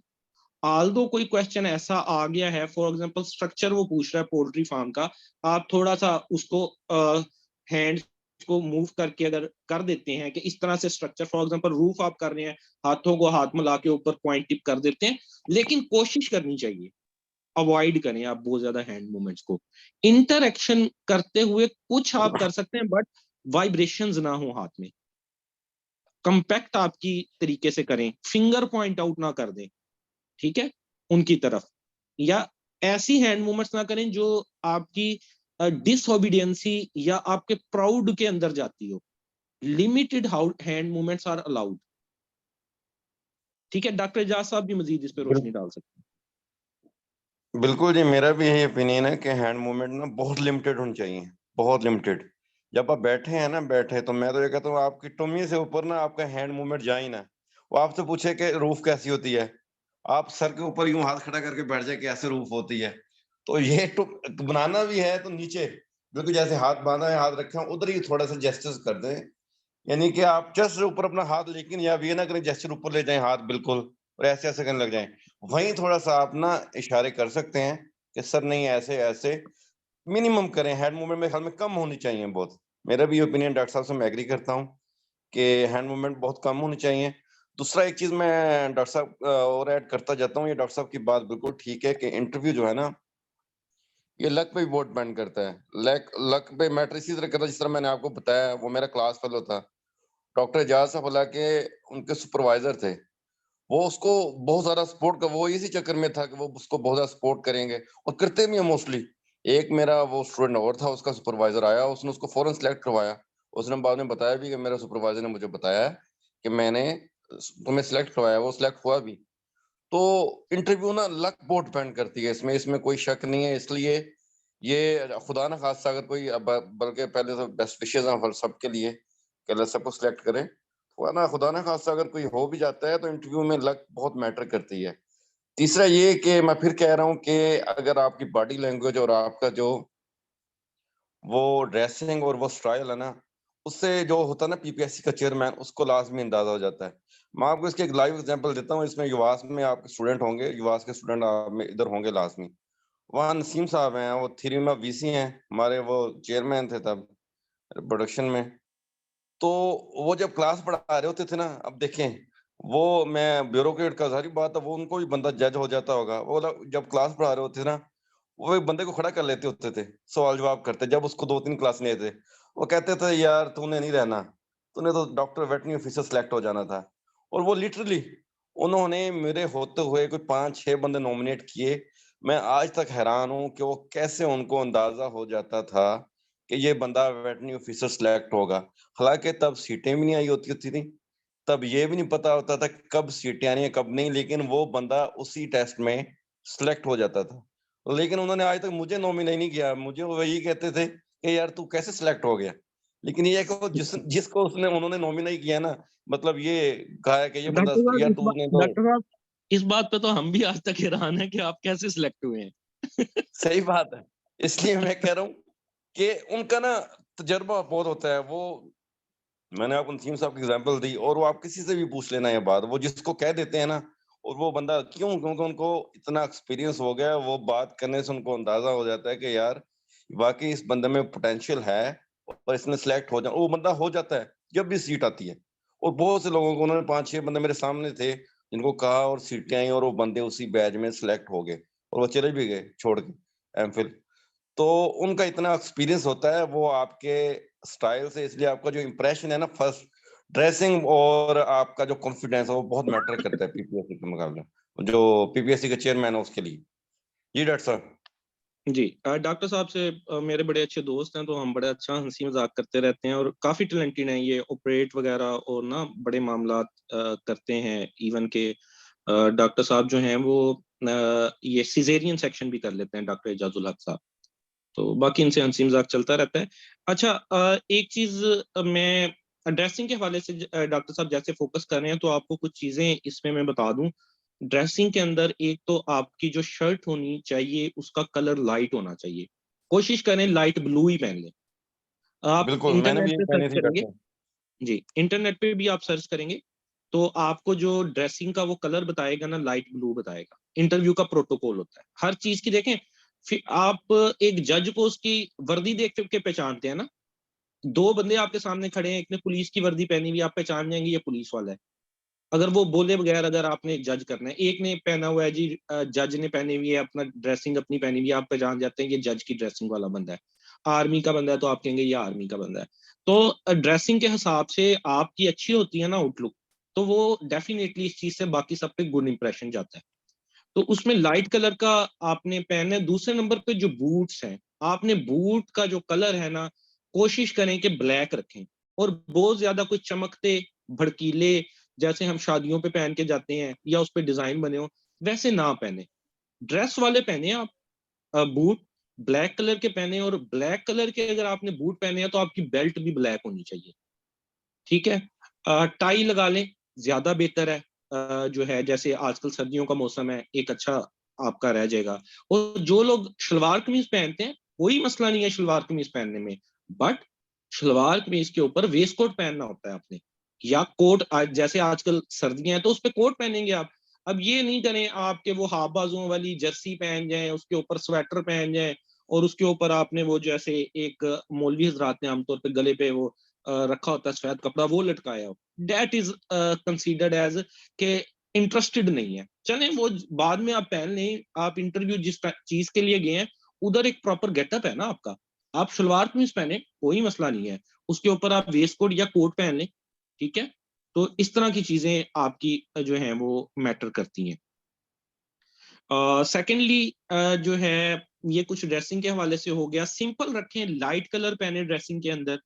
और इसके अलावा अगर आपका कोई क्वेश्चन हो, आप लोग पूछना चाहते हैं। सर मेरा एक और है क्यूरी थोड़ी सी। जैसे डॉक्टर जा साहब ने कहा कि उसने 2 दफा ड्यूरिंग क्वेश्चनिंग इनके आंसर पे मतलब लाफ्टर जनरेट किया है, तो उसमें आगे से रिस्पांस कैसा होना चाहिए? वो डेफिनेटली उन्होंने इनका मतलब कॉन्फिडेंस लेवल ही चेक किया कि ये बिल्कुल शटर बिल्कुल। करते हैं या अपने आप को भी स्टैंड करते हैं, तो उसमें हम्म कैसे रिस्पॉन्ड करना चाहिए? ये डॉक्टर जा साहब भी रिस्पॉन्ड करते हैं, सर आप भी प्लीज इस पे रिस्पॉन्ड करते हैं। जी डॉक्टर जा साहब। जी, मेरे ख्याल में तो जो मैंने वहाँ रिस्पॉन्ड किया था ना, मेरा हुआ यूँ था, मैं जब वो ले लिया था ना इंटरव्यू, जब जैसे डॉक्टर साहब ने कहा है कि अगर आपको पहले 3 क्वेश्चन नहीं आते, तो आपने ये नहीं कहना कि यार मुझे तो मैं तो गया। और जिस तरह डॉक्टर साहब ने कहा कि जिस तरह पहले 3 क्वेश्चन आपको आ जाए, तो आपने ये नहीं समझना कि आप ओवर कॉन्फिडेंट हो जाएँ, आप अजीब-अजीब हरकतें करने लग जाएँ। जब उसने क्वेश्चन पूछे ना, मुझे बिल्कुल नहीं आते थे वो, क्योंकि वो जनरल नॉलेज से निकल ही नहीं रहा था। वो ज्योग्राफी में चला गया था। ज्योग्राफी आपको पता है, वो उस ज़माने में तो पूछते वो जनरल नॉलेज, तो हम इतना पढ़ते भी नहीं थे जनरल नॉलेज। तो उसने रफ़ जनरेट किया, तो मैं बिल्कुल नॉर्मल रहा, कोई मैं नहीं वो किया। थोड़ी-सी मैंने स्माइल पास की, बस बिल्कुल नॉर्मल रहा, कोई वो नहीं किया। उसने अगला क्वेश्चन पूछा, सेम है, वही रूटीन में आ गया। कोई मैंने वो एजिटेशन या कोई वो मैंने वो नहीं किया, यानी कोई अपने आप को डिस्करेज नहीं किया। बिल्कुल नॉर्मल रहा, क्योंकि जो डॉक्टर साहब ने कहा जब आप इंटरव्यू दें ना, आप उनसे डिस्कशन करें। डिस्कशन में मतलब उनसे बिल्कुल आपने ये नहीं कहना कि यार ये बिल्कुल ये नहीं कि पेपर हो रहा है, या बिल्कुल ये नहीं कि जिस तरह वाइवा होता है हमारा, हम बड़े डरे-डरे होते हैं। उस तरह ना उसमें डिस्कशन करें, मज़ा आएगा आपको। बिल्कुल कॉन्फिडेंस लूज़ नहीं करना, इस तरह करनी है जैसे आप उसे डिस्कस कर रहे हैं। तो ये है कि जब वो लाफ्टर जनरेट किया ना उन्होंने, तो मैं बिल्कुल नॉर्मल रहा था। थोड़ी-सी स्माइल पास की थी तब मैंने, बस। और बिल्कुल नॉर्मल उसी स्टाइल में, उसी पोस्चर में रहा था। मैंने कोई बात नहीं की, ना मैं अपने आप को वो किया डिमोटिवेट कि यार मुझे कुछ भी नहीं आता। बिल्कुल नॉर्मल रहा था। जी, डॉक्टर साहब अब आप बताएँ। जी मैं डॉक्टर एजाज साहब की बात को सेकंड करूंगा कि देखें, डेफिनेटली इस बात को तो आप खुद से भी सोचें तो आपको इसका आंसर मिल जाएगा कि हम वहां जब जा रहे हैं तो डिस्कशन जरूर करने जा रहे हैं, उनसे डिस्कशन करेंगे, लेकिन ड्यूरिंग द डिस्कशन इस चीज को मद्देनजर रखेंगे कि जो जिनके साथ आप डिस्कशन कर रहे हैं उनका ओहदा क्या है और आप किस ओहदे पे हैं, ठीक है। वो जिस तरह मर्जी हंसे, खिलखिला के हाथों पे हाथ मारेंगे, but you are not allowed to do so. आप इस तरह, आप अगर वो हंस रहे हैं, आप जस्ट स्माइल पास करेंगे, ठीक है। एक धीमा, ये नहीं कि वो आप जो है खिलखिला के आप भी हंस रहे हो, या बिल्कुल ही उनको फ्रैंकली अपना दोस्त ही समझ लें। डेफिनेटली वो एक पैनल है जो आपको जज करने जा रहा है, पॉजिटिव उनके साथ डिस्कशन करेंगे अपने एटीट्यूड को। मैंने बहुत सारे इंटरव्यूज में लड़के ऐसे देखे हैं जो एक्स्ट्रा कॉन्फिडेंस की वजह से मारे गए। कुछ इंटरव्यूज लास्ट टाइम से डिस्कस हुए, बच्चे इंटरव्यू दे के आए, मेरे से डिस्कस किया इंटरव्यू के सर इस तरह का हुआ है, तो मुझे फौरन माइंड में आया कि नहीं ये ना काम खराब हो गया। एक्स्ट्रा वो स्टूडेंट बहुत ज्यादा कॉन्फिडेंट था कि मेरा ना पक्की सिलेक्शन है, बट मैं थोड़ा सा मतलब माइंड में मुझे पता था कि ना अल्लाह पाक खैर करें। पता तो मतलब हर बंदे का एक अंदाजा होता है, मैं भी एक अंदाजा दे सकता हूँ चीजें, तो मे भी पॉसिबल आप में से कई ऐसे हों जो हमसे ज्यादा अच्छा इंटरव्यू दे हैं, 90+ नंबर ले हैं, ठीक है, हर बंदे की एक पर्सनैलिटी सेटअप होता है। तो लेकिन एक जो सॉफ्ट सिग्नल मेरे माइंड में आया था ना, वो यही आया था कि थोड़ा सा काम खराब करा है ये बच्चा। अब वो मतलब क्वेश्चन एक पूछ रहा है तो डबल ज्यादा जवाब देना, वो बहुत ज्यादा ओवर एक्साइटेड हो जाना, अपने आप को बहुत एक्स्ट्रा रिप्रेजेंट कर देना, ये वाली जो जैसे आपने हसीब ने क्वेश्चन पूछा है उसका मैं दे रहा हूँ कि लाफ्टर के अलावा भी किसी भी चीज में ओवर एक्साइटेड भी नहीं हो जाना, क्या आपको तो यार सारा ही आता है। वो ये चीजें आप टेस्ट पास कर चुके हैं, आपका जो नॉलेज है वो चेक काफी हद तक हो चुका। डेफिनेटली इसका मतलब ये नहीं है कि सारे क्वेश्चन ही आप वहां नहीं दे के आएंगे, कुछ ना कुछ तो उन्होंने आपसे अब आपकी बेसिकली वहां आपकी अब पर्सनैलिटी जज हो रही है कि आया ये बंदा वेटरनरी ऑफिसर की सीट के लिए एलिजिबल है या नहीं।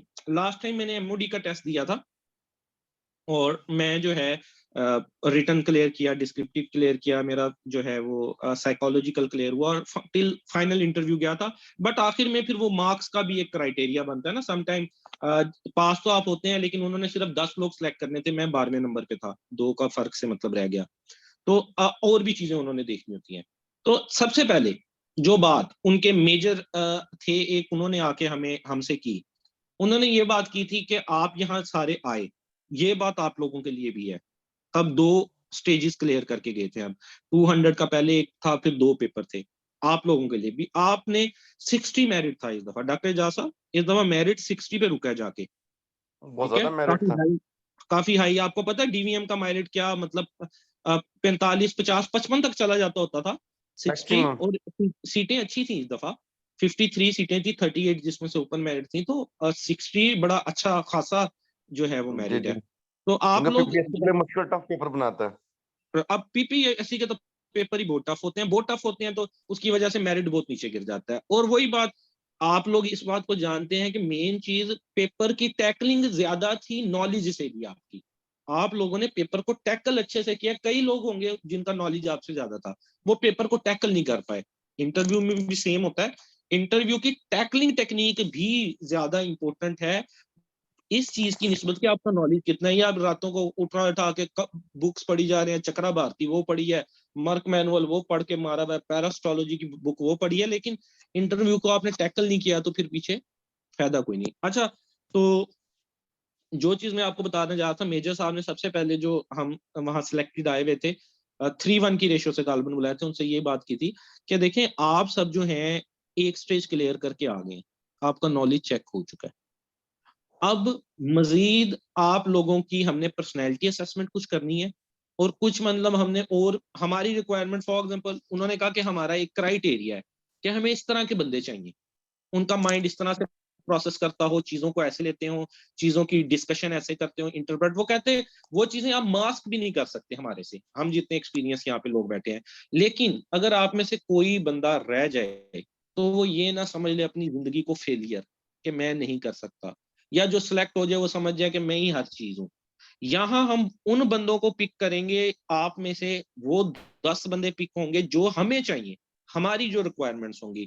बाकी आप में से कई रह जाएंगे, वो सीएसपी ऑफिसर बन जाएंगे, उससे भी बड़ी सीटों पे चले जाएंगे, कोई फॉरेन सर्विस में चला जाएगा, मोस्टली लोग भी वही थे पीएमएस सीएसएस वाले स्टूडेंट्स, कोई जो है वो अपनी फील्ड में चला जाएगा, कोई एंटरप्रेन्योरशिप करके उससे ज्यादा कमा लेगा। सेम आपका जो इंटरव्यू होगा ये जिंदगी का एंड नहीं होगा, ये आप सबके लिए जो है वो बेस्ट विशेस हैं, अल्लाह पाक कामयाब करें। आप में से कुछ डेफिनेटली कामयाब होंगे, कुछ जो होंगे वो पास करेंगे लेकिन 1-2 नंबर के मार्जिन से। तो ये जो चीज होती है ये बेसिकली ये चीज है कि वो जानते हैं कि आप में से वेटरनरी ऑफिसर की क्या करेक्टरिस्टिक होनी चाहिए। यही मैं बात आपको कहता हूँ कि आपने देखना है कि वेटरनरी ऑफिसर की क्या खसूसियात होनी चाहिए, और वो खसूसियात इन दिनों में अपने में डेवलप करने की कोशिश करनी। बिल्कुल ही अपनी पर्सनैलिटी को मास्क अप ना करें, नेचुरल रहना है, बट कुछ चीजें, फॉर एग्जांपल वेटरनरी ऑफिसर का जैसे मैंने जॉब आपको प्रोटोकॉल बताया, उन्हें एक ऐसा बनना चाहिए जिसको जो वेटरनरी ऑफिसर की जॉब का प्रोटोकॉल है, 4-5 में आपको वो बताता हूँ, साथ-साथ बताता हूँ, वो आप में होना चाहिए। नंबर 1, आपको सिक एनिमल का ट्रीटमेंट आना चाहिए। इसलिए जब वो आपसे कुछ मेडिसिन के नाम पूछेंगे, कोई डीवर्मर पूछ लेंगे, कोई एंटीबायोटिक पूछ लेंगे, एफएमडी या एचएस का पूछ लेंगे, तो आपको उसका पता होना चाहिए।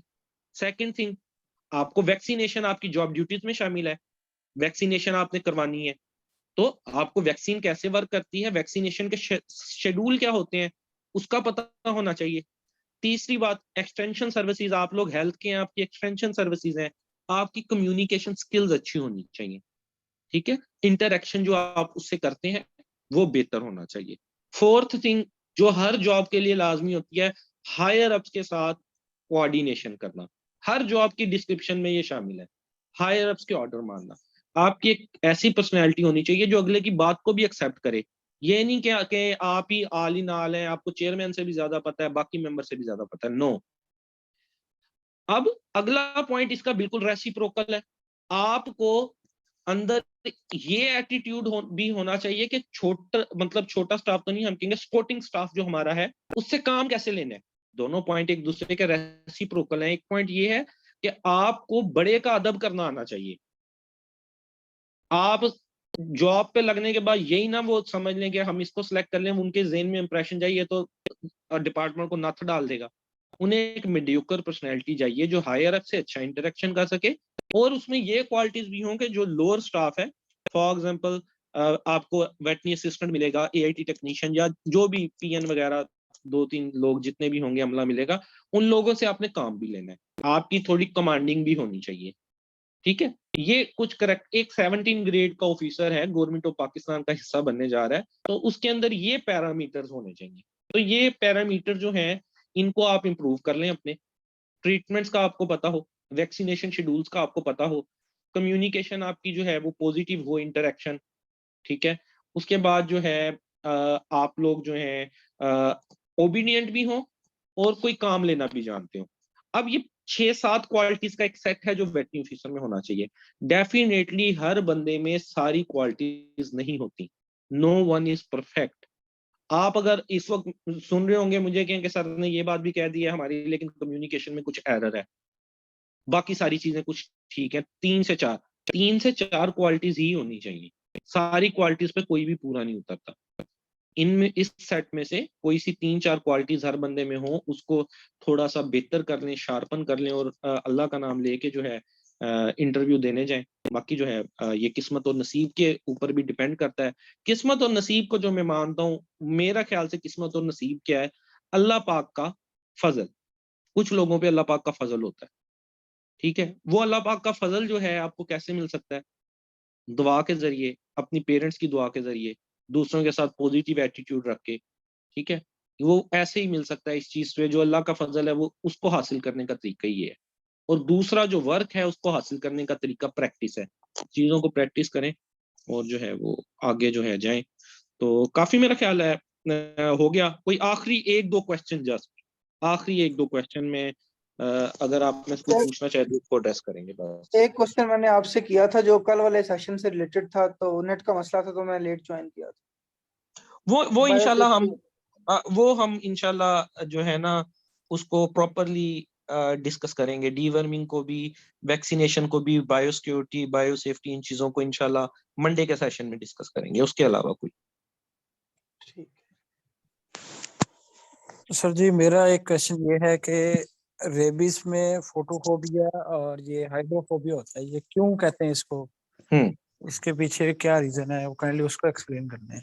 रेबीज में फोटोफोबिया और हाइड्रोफोबिया, देखिए जो रेबीज डिसीज है ना उसमें बेसिकली जो पैरालिसिस हो जाता है, ये आपके जो इसमें नेक मसल होते हैं उसके और मसेटर मसल जो होते हैं उसके, जब वो मसल्स का पैरालिसिस हो जाता है तो उसके सामने जब पानी लाके रखा जाता है या पानी, तो वो बेसिकली उसको स्वेलो नहीं कर पाता।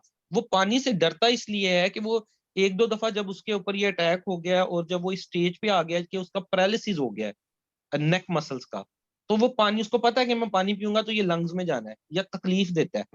तो ये जो होता है रेबीज में बेसिकली पैरालिसिस की वजह से होता है आपका ये डॉग वगैरह में हाइड्रोफोबिया। सेकंड, आपने बात की फोटोफोबिया की, फोटोफोबिया क्यों होता है, लाइट से क्यों डरता है। जो रेबीज है वो एक न्यूरोनल डिजीज है, न्यूरोलॉजिकल डिजीज है। रेबीज का जो वायरस है वो ट्रेवल करके जाएगा और ब्रेन के सेंटर्स को मुतासर कर देगा। ये हैपोथैलेमस वगैरह जो जो सेंटर है उनको उसने मुतासर किया। अब जब ब्रेन मुतासर हुआ तो एक वर्ड होता है जिसको कहते हैं हाइपर एस्थेजिया। ये एक न्यूरोलॉजिकल बीमारी है जिसको कहते हैं हाइपर एस्थेजिया, चीजों को ज्यादा रिस्पॉन्ड करना।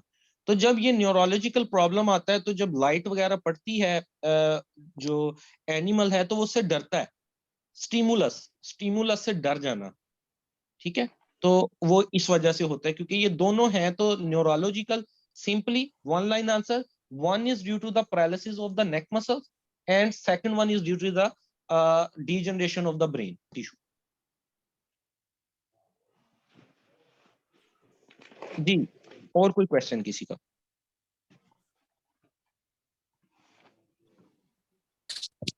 सर टेटनस को चांदनी क्यों कहते हैं? टेटनस को चांदनी क्यों कहते हैं? चांदनी क्यों कहते हैं, इसका मुझे एग्जैक्ट तो वैसे नहीं मेरे माइंड में, लेकिन मेरा ख्याल है बेसिकली इसमें जो है टेटनस में एक तो बॉडी जैसे स्टिफ हो जाती है और थर्ड आईलिड का बार आ जाना, तो और उसके अंदर भी हाइपर एस्थेजिया जस्ट लाइक। अगर इसका किसी और को पता है तो कोई बता सकता है। तो ये स्टार गेजिंग पोस्चर होता है और दूसरा होता है लाइट सेंसिटिविटी। हाँ वही हाइपर एस्थेजिया, लाइट सेंसिटिविटी।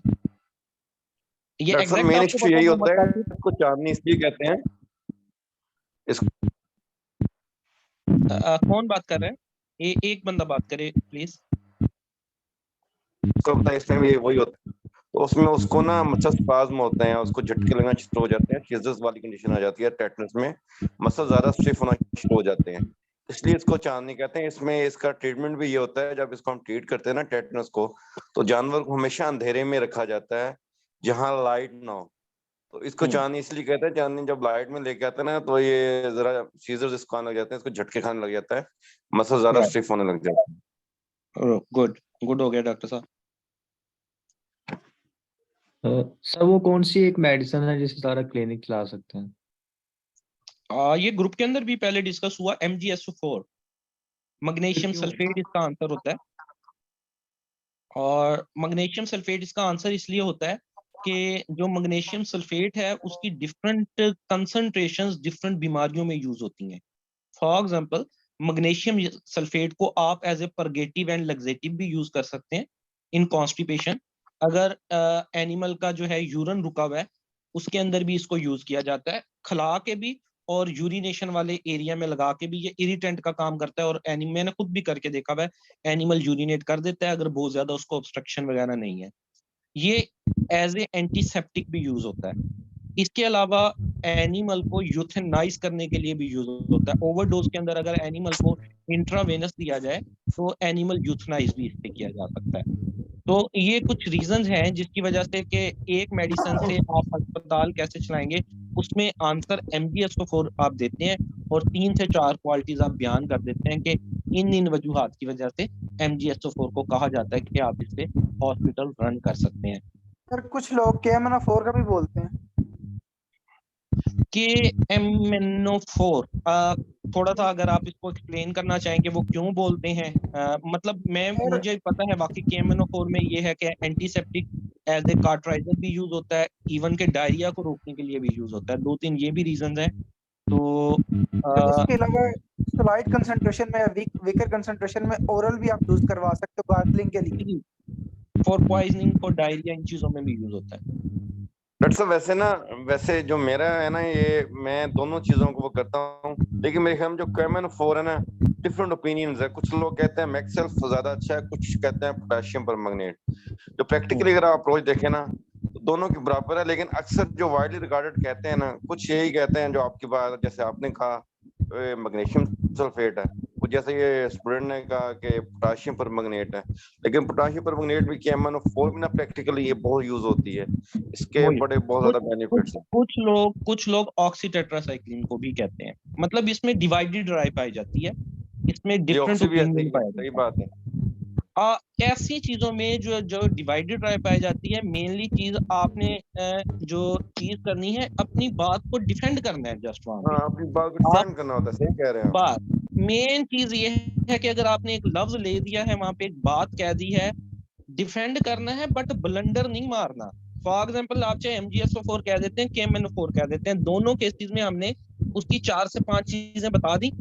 अब यहाँ पे एक बंदा जो है वो फॉर एग्जाम्पल वो कह दे जिंक ऑक्साइड है, या आप कह दें क्योलिन पाउडर है। फॉर एग्जाम्पल मैं आपको दे रहा हूँ, एक बंदा कह देता है क्योलिन पाउडर है। अब सबको पता है उसने रॉन्ग बोला, वहां जो बैठे हैं प्रोफेसर, अब वो आपको जानबूझ के पूछेंगे, वो कहेंगे क्यों। अब आप उसको डिफेंड करने के लिए कहें ये ऐसे, उनको पता ही ऐसे यूज नहीं होता, तो ये ब्लंडर कहलाता है।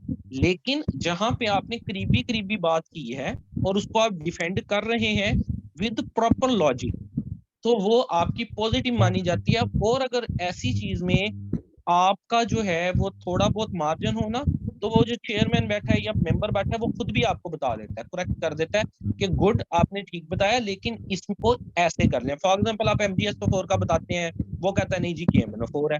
आप कहते हैं सर ठीक है मुझे पता है KMnO4 ऐसे ऐसे काम करता है, तो मे बी पॉसिबल के इसमें या डिफरेंट ऑफ ओपिनियन पाया जाता है, वो वहां पे कह देगा हाँ जी, जैसे डॉक्टर साहब ने कहा, डॉक्टर एजाज ने दोनों तरफ की बात करके तीसरी बात की कि मेरे ओपिनियन में ये बेहतर है। इसको बोलते हैं सिंथेसिस करना।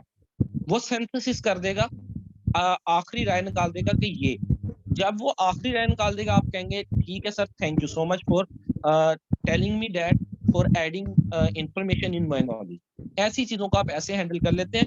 फील्ड में बहुत सारी ऐसी चीजें हैं, आपके क्वेश्चन इवन के पेपर जब आपका हम डिस्कस करते हैं, जब पेपर आता है 8-10 MCQ ऐसे होते हैं जिसका आंसर A भी लग रहा होता है, B भी लग रहा होता है, और अगली दफा तक भी उसका आंसर नहीं पता चलता, टिल अगले पेपर भी आएंगे, आप फिर उसको डिस्कस करेंगे, आपको नहीं पता चलेगा इसका असल आंसर क्या है।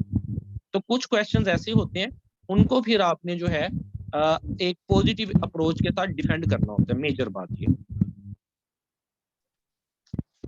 जी। अब डॉक्टर बिलाल अब्बास आखिरी ये क्वेश्चन होगा, डॉक्टर बिलाल अब्बास की तरफ से आखिरी बात होगी, और हम फिर इस सेशन को एंड कर देंगे, ठीक है जी। जी बिलाल अब्बास। सर जो प्रीवियस इंटरव्यूज को सर क्वेश्चन से आपने देने सॉल्व करके, वो सर कब तक मिल जाएंगे? वो यार इस तरह से है कि वो थे 19 इंटरव्यू, और मैंने डिफरेंट उसको असाइन किया, उसमें से मुझे 13 के 14 के आंसर्स मिले हैं, और अभी वो 13-14 भी रफ पड़े हैं, किसी ने कहीं भेजे। मैंने उनको एक दफा फाइल में ठीक करना है, उसका फॉर्मेट ठीक करना है, उनके क्वेश्चन के आंसर्स को दोबारा से देखना है। वही वाली बात कि हर बंदे ने अपने हिसाब से जवाब निकाले होते हैं, सर्च किए होते हैं। फॉर एग्जाम्पल फार्मिंग टाइप एक क्वेश्चन है, किसी ने उसमें अर्बन रूरल इस तरह से लिखा हुआ है, कोई उसको कह रहा है इंटेंसिव, सेमी इंटेंसिव और एक्सटेंसिव है। 2 अप्रोचेज होंगी, फार्मिंग की टाइप कौन सी होती हैं। तो अब वो उसको थोड़ा सा मैंने फाइनल टच देके इंशाल्लाह, अभी कुछ सेशंस मेरे चल रहे हैं, उसकी वजह से मुझे टाइम नहीं मिल रहा, कुछ मसरूफियात की वजह से। मैं इंशाल्लाह आपको होप्स हो कल शाम तक या मंडे शाम तक। आपके इंटरव्यू आज क्या डेट है? 3, कल 4, अभी 2-3 दिन तो पड़े हैं ना। एक दिन पहले भी अगर आपको मिल जाएंगे, 2 दिन पहले, तो वो हो जाएंगे। 7 तारीख से आपके इंटरव्यू स्टार्ट है। मैं आपको file after proof reading provide कर दूंगा। अभी ऐसे प्रोवाइड कर दूंगा तो वो फिर उसमें एरर रहेंगे, और फिर हमारा थोड़ा सा मसला ये है पाकिस्तानी अवाम का, सॉरी टू से आप लोगों को पॉइंट आउट नहीं कर रहा, मैंने ये चीज ना बड़ी ज्यादा नोट की है, क्योंकि मैं अक्सर पेपर शेपर आते हैं ना, तो कंपाइल वगैरह कर देता हूँ, जनरल नॉलेज वगैरह के भी, और वो मेरा आपको पता पेज है, तो उसके ऊपर भी मैं वो डाल देता हूँ। अब लोग ये नहीं देखते कि एफर्ट उसमें क्या है। सबसे पहले कमेंट पता क्या आएगा? सर MCQ नंबर 10 गलत है, सर इसके अंदर ये एरर है, और आप कहेंगे ना सर कहेंगे आगे से कि इसको करेक्ट कर दो, तो करेक्ट कोई नहीं बताएगा। जैसे एक मिसाल है कि एक बंदे ने पेंटिंग बनाई और वहां लिखा कि इसमें मुझे ना सुजेशंस दी जाए ना, तो अगले दिन वो डब्बा पूरा भरा हुआ था और अंदर पर्चियां थी, इसमें ये भी गलत है, ये भी गलत है, ये भी गलत है, ये भी गलत है। तो किसी ने उसको मशवरा दिया कि अब आप ऐसा करें कि पेंटिंग लगाएं और उसके नीचे लिखें कि जो चीज इसमें आपको गलत लगती है ना, उसको ठीक कर जाएं। तो अगले दिन कोई भी वहां पर्ची या सजेशन या इस तरह की चीज नहीं थी। तो कहने का मकसद ये कि मैं कोशिश ये कर रहा हूँ कि उस इंटरव्यू में ना जैसे कि 18-19 है, कोशिश करूं कि मिनिमम चांस हो एरर का, वरना बात वही के सबसे पहले जो है ना स्टूडेंट्स की नजर उस क्वेश्चन पे जाएगी जो उनमें से गलत है, तो वो फिर ना थोड़ा प्रॉब्लमेटिक हो जाता है काम। तो वो मैं थोड़ा सा प्रूफ रीड करना चाह रहा हूँ उसको। सर ठीक हो हमारे गया? इंटरव्यू कब स्टार्ट होंगे?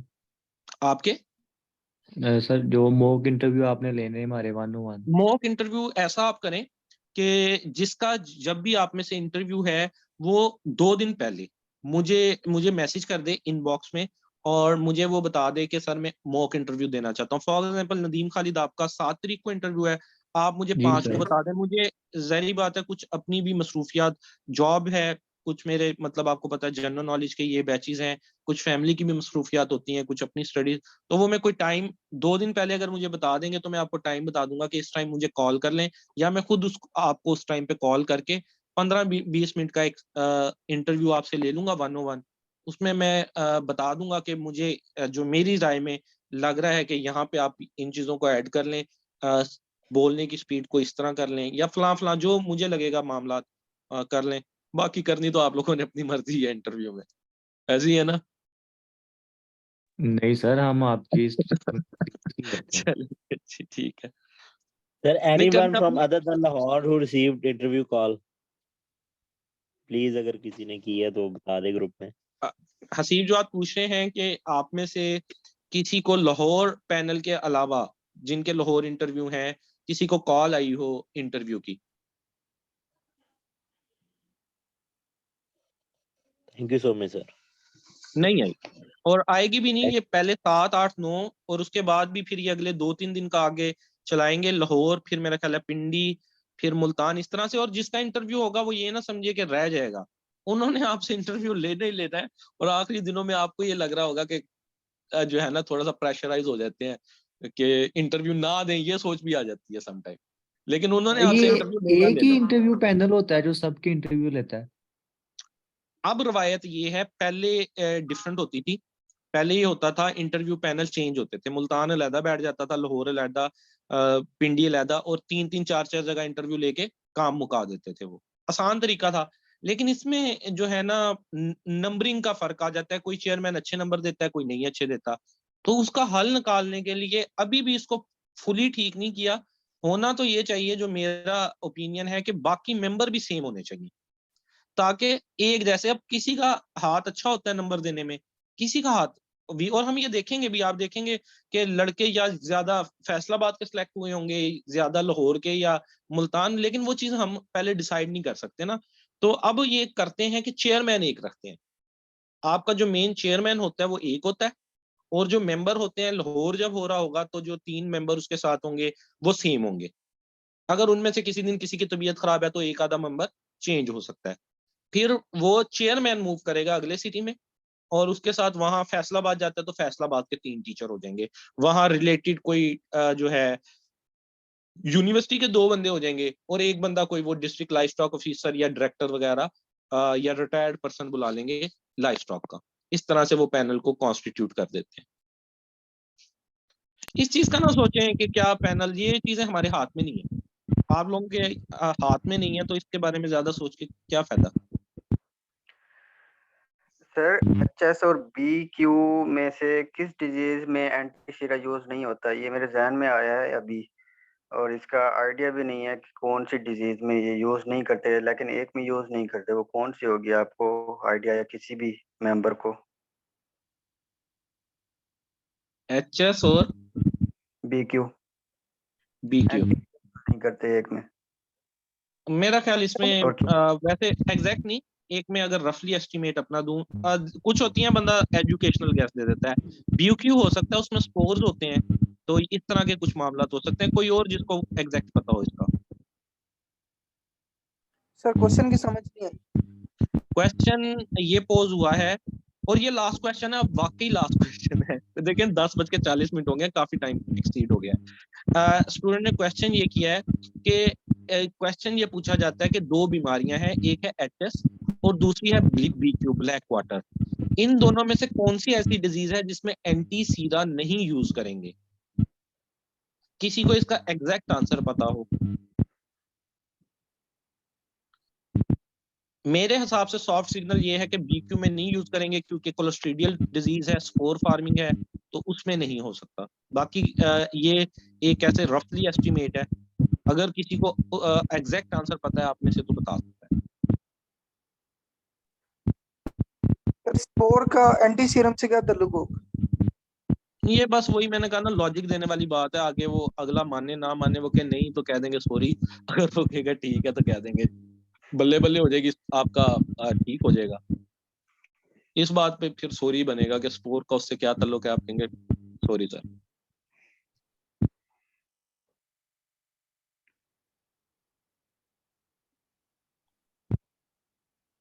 जी काशिफ, इसका आंसर जो है सर्च करना पड़ेगा। ये काफी टेक्निकली और डीप क्वेश्चन है, जिसको जो है नेट के ऊपर देखना पड़ेगा किसी रिसर्च पेपर में। तो फिर इंशाल्लाह ग्रुप के अंदर डिस्कस करके इसका आंसर हम निकाल लेंगे, ग्रुप के अंदर अपडेट कर दिया जाएगा। चलें, ठीक हो गया, बस अगर आंसर पता है तो बताएं, क्वेश्चन मजीद नहीं भाई, टाइम देख लें कितना हो गया, 2 घंटे होने वाले हैं। मैं ये कह रहा था कि आप ग्रुप में ना वो शेयर कर देते, जो वेबसाइट आप बताते हैं ना, जब भी ओपन करते हैं जो प्रोजेक्ट्स वगैरह और जो सारा डाटा आप ऑर्गेनोग्राम को बताते हैं, वो मुझे मल्टीपल दफा मैंने ट्राई किया है, डिफरेंट वेबसाइट खुलती है लेकिन डाटा प्रॉपर नहीं मिलता। डाटा प्रॉपर नहीं मिलता यार। ऊपर जो टूल बार होता है ना, जहाँ पे लिखा होता है अबाउट अस, और उसके बाद नीचे सर्विसेज क्या प्रोवाइड की जाती हैं, आपने उस अबाउट अस में जाना है। अबाउट अस में वो ऑर्गेनोग्राम बताएंगे, सेक्रेटरी का बताएंगे, बाकी सारे मिशन बताएंगे। फिर सर्विसेज में आप जाएंगे तो वो प्रोजेक्ट का बताएंगे। आपने ऊपर जो होते हैं ना इसके टूल बार, उनको मजीद एक्सप्लोर बारी बारी करना होता है, और 5-6 घंटे लग जाते हैं आपको टोटली एक्सप्लोर करने में उस वेबसाइट को। बहुत बड़ी और बहुत, अब ये चीजें तो इतना तो आपको मेरा ख्याल आना चाहिए। मैं आपको लिंक दोबारा से शेयर कर दूंगा उस वेबसाइट का, तो बल्कि आप गूगल पे लिखेंगे एक ही है, लाइफ स्टॉक पंजाब, दोबारा से शेयर भी कर देते हैं। तो इसको मजीद एक्सप्लोर तो आपने ही करना है। सर मैंने कर दिया ग्रुप में, बाइकों का चेक कर लें।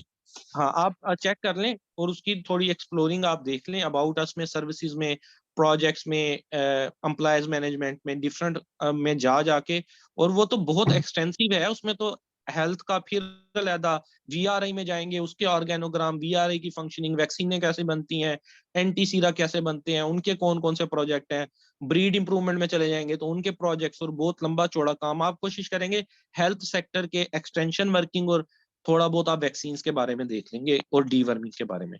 ठीक है जी, अल्लाह हाफिज।